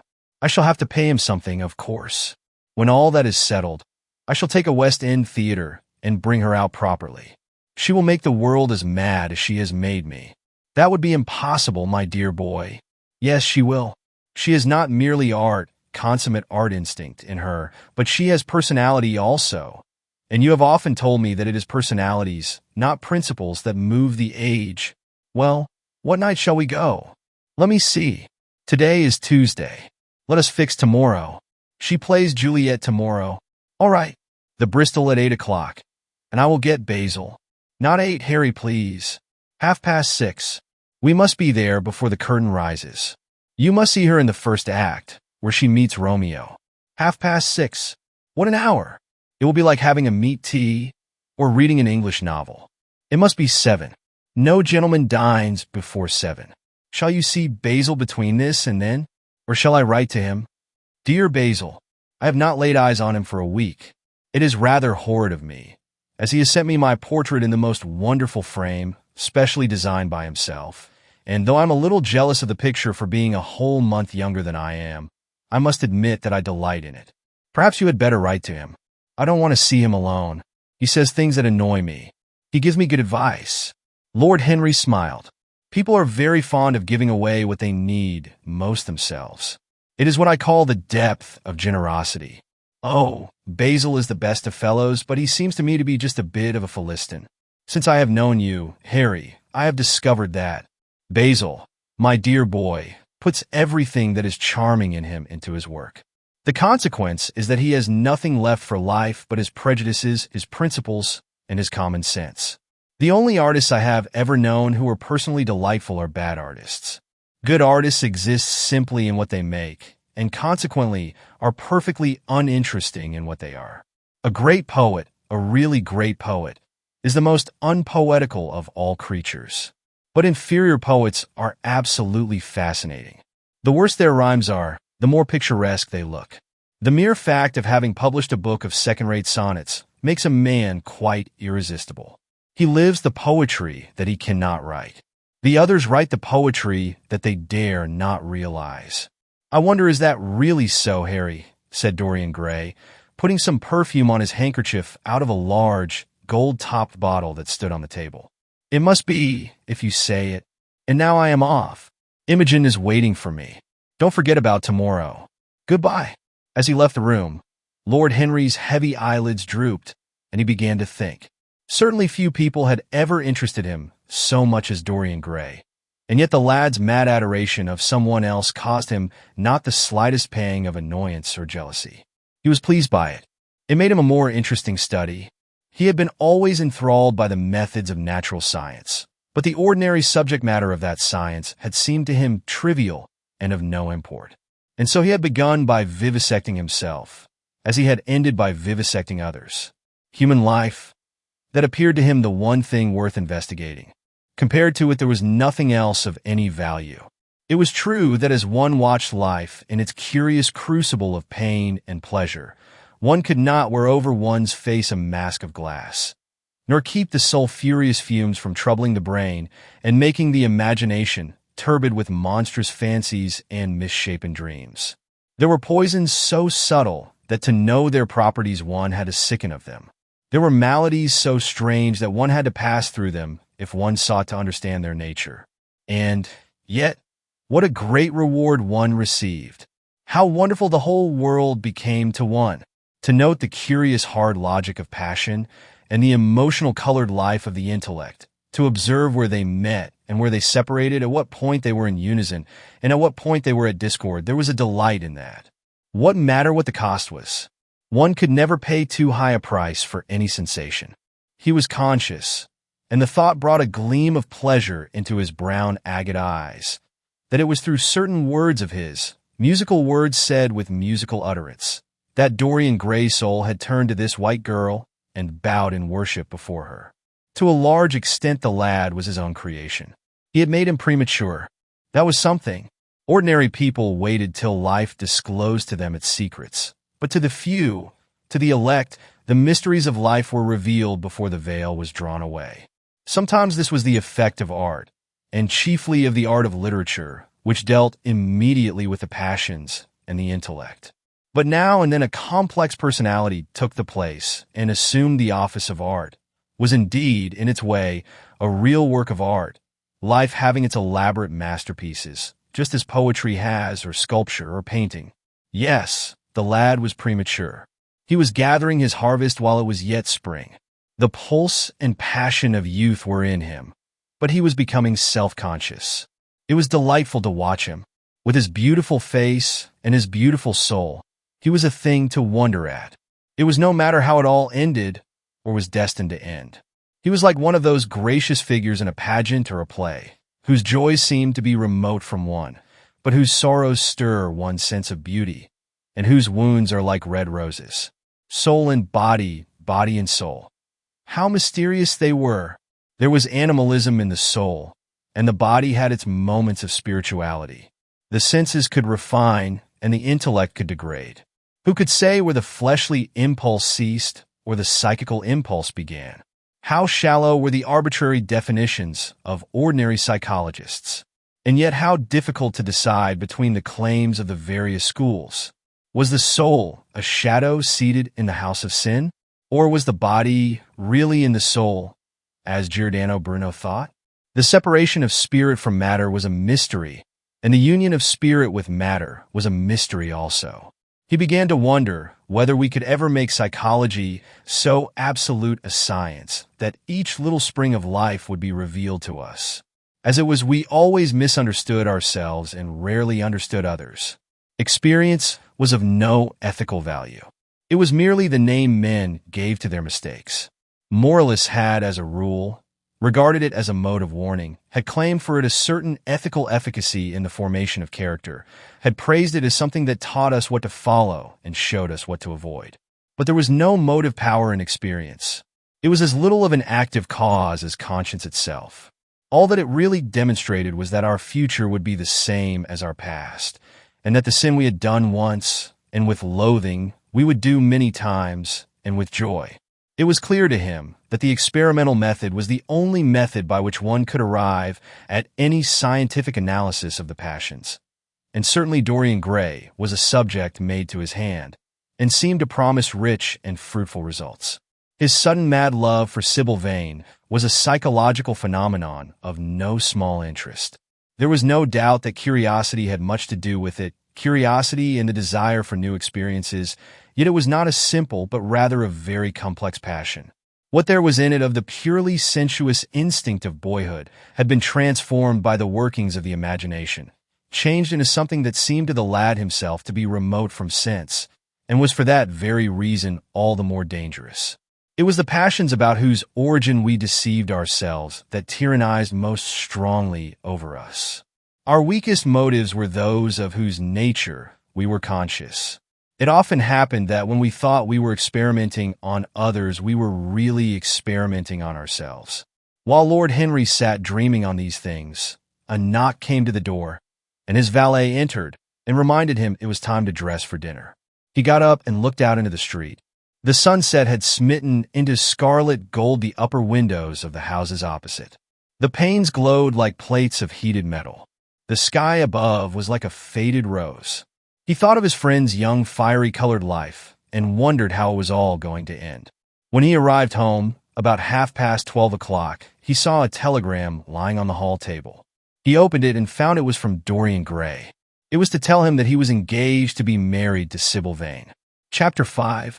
"Mother, mother, I am so happy," whispered the girl, burying her face in the lap of the faded, tired-looking woman who, with back turned to the shrill, intrusive light, was sitting in the one armchair that their dingy sitting room contained. "I am so happy," she repeated, "and you must be happy, too." Mrs. Vane winced and put her thin, bismuth-whitened hands on her daughter's head. "Happy," she echoed. "I am only happy, Sybil, when I see you act. You must not think of anything but your acting. Mr. Isaacs has been very good to us, and we owe him money." The girl looked up and pouted. "Money, mother," she cried. "What does money matter? Love is more than money. Mr. Isaacs has advanced us £50 to pay off our debts and to get a proper outfit for James. You must not forget that, Sybil. £50 is a very large sum. Mr. Isaacs has been most considerate. He is not a gentleman, mother, and I hate the way he talks to me," said the girl, rising to her feet and going over to the window. "I don't know how we could manage without him," answered the elder woman querulously. Sybil Vane tossed her head and laughed. "We don't want him any more, mother. Prince Charming rules life for us now." Then she paused. A rose shook in her blood and shadowed her cheeks. Quick breath parted the petals of her lips. They trembled. Some southern wind of passion swept over her and stirred the dainty folds of her dress. "I love him," she said simply. "Foolish child, was the parrot phrase flung in answer. The waving of crooked, false-jeweled fingers gave grotesqueness to the words. The girl laughed again. The joy of a caged bird was in her voice. Her eyes caught the melody and echoed it in radiance, then closed for a moment, as though to hide their secret. When they opened, the mist of a dream had passed across them. Thin-lipped wisdom spoke at her from the worn chair, hinted at prudence, quoted from that book of cowardice whose author apes the name of common sense. She did not listen. She was free in her prison of passion. Her prince, Prince Charming, was with her. She had called on memory to remake him. She had sent her soul to search for him, and it had brought him back. His kiss burned again upon her mouth. Her eyelids were warm with his breath. Then wisdom altered its method and spoke of espial and discovery. This young man might be rich. If so, marriage should be thought of. Against the shell of her ear broke the waves of worldly cunning. The arrows of craft shot by her. She saw the thin lips moving and smiled. Suddenly she felt the need to speak. The wordy silence troubled her. "Mother, mother," she cried, "why does he love me so much? I know why I love him. I love him because he is like what love himself should be. But what does he see in me? I am not worthy of him. And yet, why I cannot tell, though I feel so much beneath him, I don't feel humble. I feel proud, terribly proud. Mother, did you love my father as I love Prince Charming?" The elder woman grew pale beneath the coarse powder that daubed her cheeks, and her dry lips twitched with a spasm of pain. Sybil rushed to her, flung her arms round her neck, and kissed her. "Forgive me, mother. I know it pains you to talk about our father, but it only pains you because you loved him so much. Don't look so sad. I am as happy today as you were 20 years ago. Ah, let me be happy forever. My child, you are far too young to think of falling in love. Besides, what do you know of this young man? You don't even know his name. The whole thing is most inconvenient. And really, when James is going away to Australia, and I have so much to think of, I must say that you should have shown more consideration. However, as I said before, if he is rich... Ah, mother, mother, let me be happy." Mrs. Vane glanced at her, and with one of those false theatrical gestures that so often become a mode of second nature to a stage player, clasped her in her arms. At this moment, the door opened, and a young lad with rough brown hair came into the room. He was thick-set of figure, and his hands and feet were large and somewhat clumsy in movement. He was not so finely bred as his sister. One would hardly have guessed the close relationship that existed between them. Mrs. Vane fixed her eyes on him and intensified her smile. She mentally elevated her son to the dignity of an audience. She felt sure that the tableau was interesting. "You might keep some of your kisses for me, Sybil, I think," said the lad with a good-natured grumble. "Ah, but you don't like being kissed, Jim," she cried. "You are a dreadful old bear." And she ran across the room and hugged him. James Vane looked into his sister's face with tenderness. "I want you to come out with me for a walk, Sybil. I don't suppose I shall ever see this horrid London again. I am sure I don't want to." "My son, don't say such dreadful things," murmured Mrs. Vane, taking up a tawdry theatrical dress with a sigh and beginning to patch it. She felt a little disappointed that he had not joined the group. It would have increased the theatrical picturesqueness of the situation. "Why not, mother? I mean it. You pain me, my son. I trust you will return from Australia in a position of affluence. I believe there is no society of any kind in the colonies, nothing that I would call society. So when you have made your fortune, you must come back and assert yourself in London." "Society," muttered the lad. "I don't want to know anything about that. I should like to make some money to take you and Sybil off the stage." "I hate it." "Oh, Jim," said Sybil, laughing. "How unkind of you. But are you really going for a walk with me? That will be nice. I was afraid you were going to say goodbye to some of your friends. To Tom Hardy, who gave you that hideous pipe, or Ned Langton, who makes fun of you for smoking it.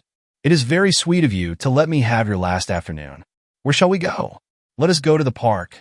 "I am too shabby," he answered, frowning. "Only swell people go to the park."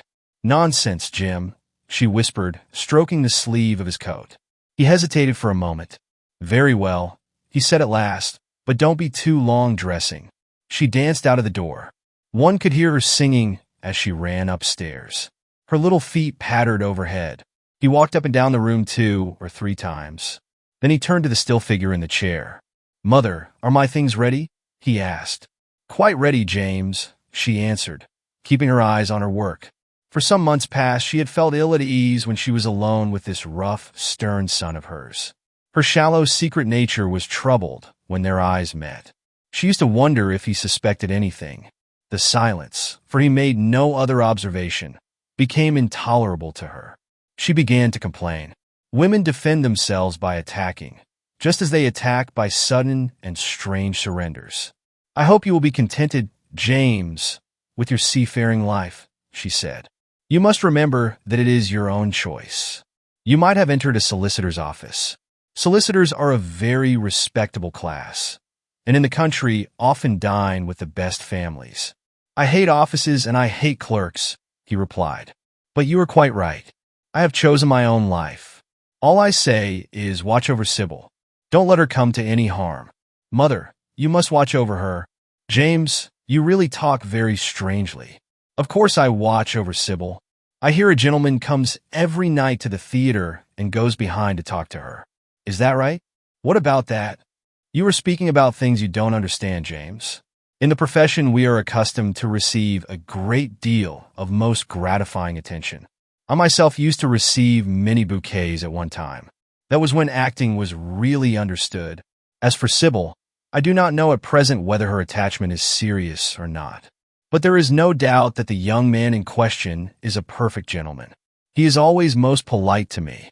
Besides, he has the appearance of being rich, and the flowers he sends are lovely." "You don't know his name, though," said the lad harshly. "No," answered his mother with a placid expression in her face.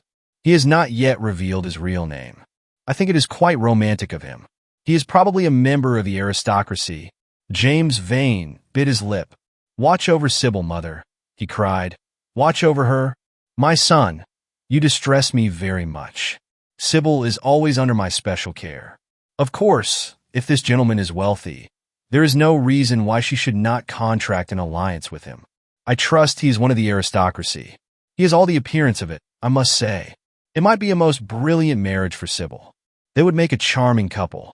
His good looks are really quite remarkable. Everybody notices them." The lad muttered something to himself and drummed on the window pane with his coarse fingers. He had just turned round to say something when the door opened and Sybil ran in. "How serious you both are," she cried. "What is the matter?" "Nothing," he answered. "I suppose one must be serious sometimes. Goodbye, mother. I will have my dinner at 5 o'clock. Everything is packed, except my shirts, so you need not trouble. Goodbye, my son," she answered with a bow of strained stateliness. She was extremely annoyed at the tone he had adopted with her, and there was something in his look that had made her feel afraid. "Kiss me, mother," said the girl. Her flower-like lips touched the withered cheek and warmed its frost. My child," cried Mrs. Vane, looking up to the ceiling in search of an imaginary gallery.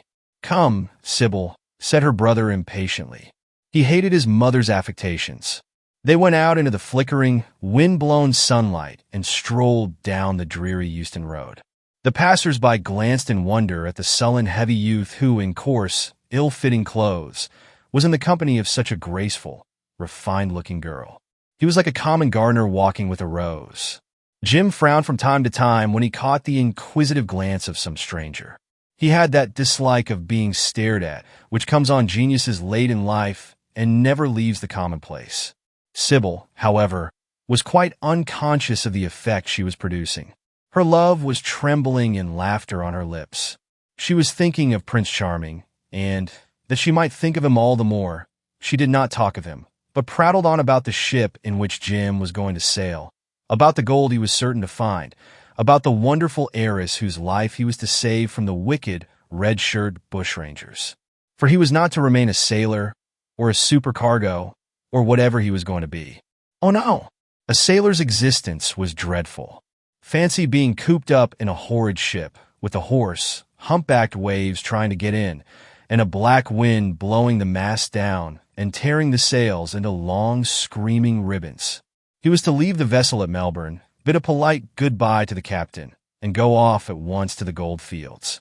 Before a week was over, he was to come across a large nugget of pure gold, the largest nugget that had ever been discovered, and bring it down to the coast in a wagon guarded by 6 mounted policemen. The bushrangers were to attack them 3 times, and be defeated with immense slaughter. Or no, he was not to go to the gold fields at all. They were horrid places where men got intoxicated and shot each other in bar rooms and used bad language. He was to be a nice sheep farmer, and one evening, as he was riding home, he was to see the beautiful heiress being carried off by a robber on a black horse and give chase and rescue her. Of course, she would fall in love with him, and he with her, and they would get married and come home and live in an immense house in London. Yes, there were delightful things in store for him, but he must be very good and not lose his temper or spend his money foolishly. She was only a year older than he was, but she knew so much more of life. He must be sure, also, to write to her by every mail and to say his prayers each night before he went to sleep. God was very good and would watch over him. She would pray for him, too, and in a few years he would come back quite rich and happy. The lad listened sulkily to her and made no answer. He was heartsick at leaving home, yet it was not this alone that made him gloomy and morose. Inexperienced though he was, he had still a strong sense of the danger of Sybil's position. This young dandy who was making love to her could mean her no good. He was a gentleman, and he hated him for that, hated him through some curious race instinct for which he could not account, and which for that reason was all the more dominant within him. He was conscious also of the shallowness and vanity of his mother's nature, and in that saw infinite peril for Sybil and Sybil's happiness. Children begin by loving their parents. As they grow older, they judge them. Sometimes they forgive them. His mother. He had something on his mind to ask of her, something that he had brooded on for many months of silence. A chance phrase that he had heard at the theater, a whispered sneer that had reached his ears one night as he waited at the stage door, had set loose a train of horrible thoughts. He remembered it as if it had been the lash of a hunting crop across his face. His brows knit together into a wedge-like furrow, and with a twitch of pain he bit his underlip. "You are not listening to a word I am saying, Jim," cried Sybil, "and I am making the most delightful plans for your future. Do say something. What do you want me to say?" "Oh, that you will be a good boy and not forget us," she answered, smiling at him. He shrugged his shoulders. "You are more likely to forget me than I am to forget you, Sybil." She flushed. "What do you mean, Jim?" she asked. "You have a new friend, I hear. Who is he? Why have you not told me about him? He means you no good." "Stop, Jim," she exclaimed. "You must not say anything against him. I love him." "Why, you don't even know his name," answered the lad. "Who is he?" "I have a right to know." "He is called Prince Charming. Don't you like the name?" "Oh, you silly boy. You should never forget it. If you only saw him, you would think him the most wonderful person in the world. Some day you will meet him when you come back from Australia. You will like him so much. Everybody likes him, and I love him. I wish you could come to the theater tonight. He is going to be there, and I am to play Juliet." "Oh, how I shall play it!" "Fancy, Jim, to be in love and play Juliet, to have him sitting there, to play for his delight. I am afraid I may frighten the company, frighten or enthrall them. To be in love is to surpass oneself. Poor dreadful Mr. Isaacs will be shouting genius to his loafers at the bar. He has preached me as a dogma. Tonight he will announce me as a revelation. I feel it, and it is all his only, Prince Charming, my wonderful lover, my God of graces. But I am poor beside him." "Poor? What does that matter? When poverty creeps in at the door, love flies in through the window. Our proverbs want rewriting. They were made in winter, and it is summer now. Springtime for me, I think of very dance of blossoms and blue skies." "He is a gentleman," said the lad sullenly. "A prince," she cried musically. "What more do you want? He wants to enslave you. I shudder at the thought of being free. I want you to beware of him. To see him is to worship him. To know him is to trust him. Sybil, you are mad about him." She laughed and took his arm. "You dear old Jim, you talk as if you were 100. Some day you will be in love yourself. Then you will know what it is. Don't look so sulky. Surely you should be glad to think that, though you are going away, you leave me happier than I have ever been before. Life has been hard for us both, terribly hard and difficult. But it will be different now. You're going to a new world, and I have found one. Here are 2 chairs. Let us sit down and see the smart people go by." They took their seats amidst a crowd of watchers. The tulip beds across the road flamed like throbbing rings of fire. A white dust, tremulous cloud of orris root, it seemed, hung in the panting air. The brightly colored parasols danced and dipped like monstrous butterflies. She made her brother talk of himself, his hopes, his prospects. He spoke slowly and with effort. They passed words to each other as players at a Game Pass counters. Sybil felt oppressed. She could not communicate her joy. A faint smile curving that sullen mouth was all the echo she could win. After some time, she became silent. Suddenly, she caught a glimpse of golden hair and laughing lips, and in an open carriage with two ladies Dorian Gray drove past. She started to her feet. "There he is," she cried. "Oh," said Jim Vane. "Prince Charming," she answered, looking after the Victoria. He jumped up and seized her roughly by the arm. "Show him to me." "Which is he?" "Point him out." "I must see him," he exclaimed. But at that moment the Duke of Berwick's foreign hand came between, and when it had left the space clear, the carriage had swept out of the park. "He is gone," murmured Sybil sadly. "I wish you had seen him. I wish I had, for as sure as there is a God in heaven, if he ever does you any wrong, I shall kill him." She looked at him in horror. He repeated his words. They cut the air like a dagger.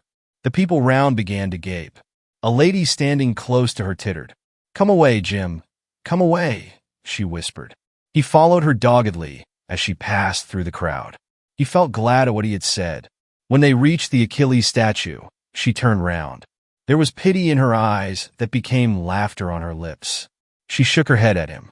"You are foolish, Jim, utterly foolish, a bad-tempered boy, that is all. How can you say such horrible things? You don't know what you are talking about. You are simply jealous and unkind. Ah, I wish you would fall in love. Love makes people good, and what you said was wicked." "I am 16, he answered, "and I know what I am about. Mother is no help to you. She doesn't understand how to look after you. I wish now that I was not going to Australia at all. I have a great mind to chuck the whole thing up. I would if my articles hadn't been signed. Oh, don't be so serious, Jim. You are like one of the heroes of those silly melodramas Mother used to be so fond of acting in. I am not going to quarrel with you. I have seen him, and oh, to see him is perfect happiness. We won't quarrel. I know you would never harm anyone I love, would you? Not as long as you love him, I suppose, was the sullen answer. I shall love him forever, she cried. And he? Forever, too. He had better. She shrank from him. Then she laughed and put her hand on his arm. He was merely a boy. At the Marble Arch, they hailed an omnibus, which left them close to their shabby home in the Euston Road. It was after 5 o'clock, and Sybil had to lie down for a couple of hours before acting. Jim insisted that she should do so. He said that he would sooner part with her when their mother was not present. She would be sure to make a scene, and he detested scenes of every kind. In Sybil's own room they parted. There was jealousy in the lad's heart, and a fierce, murderous hatred of the stranger who, as it seemed to him, had come between them. Yet, when her arms were flung round his neck, and her fingers strayed through his hair, he softened and kissed her with real affection. There were tears in his eyes as he went downstairs. His mother was waiting for him below. She grumbled at his unpunctuality as he entered. He made no answer, but sat down to his meager meal. The flies buzzed round the table and crawled over the stained cloth. Through the rumble of omnibuses and the clatter of street cabs, he could hear the droning voice devouring each minute that was left to him. After some time, he thrust away his plate and put his head in his hands. He felt that he had a right to know. It should have been told to him before, if it was as he suspected. Leaden with fear, his mother watched him. Words dropped mechanically from her lips. A tattered lace handkerchief twitched in her fingers. When the clock struck 6, he got up and went to the door. Then he turned back and looked at her. Their eyes met. In hers he saw a wild appeal for mercy. It enraged him.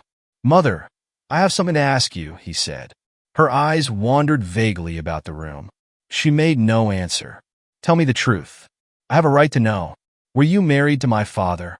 She heaved a deep sigh. It was a sigh of relief. The terrible moment, the moment that night and day, for weeks and months, she had dreaded, had come at last, and yet she felt no terror. Indeed, In some measure, it was a disappointment to her. The vulgar directness of the question called for a direct answer.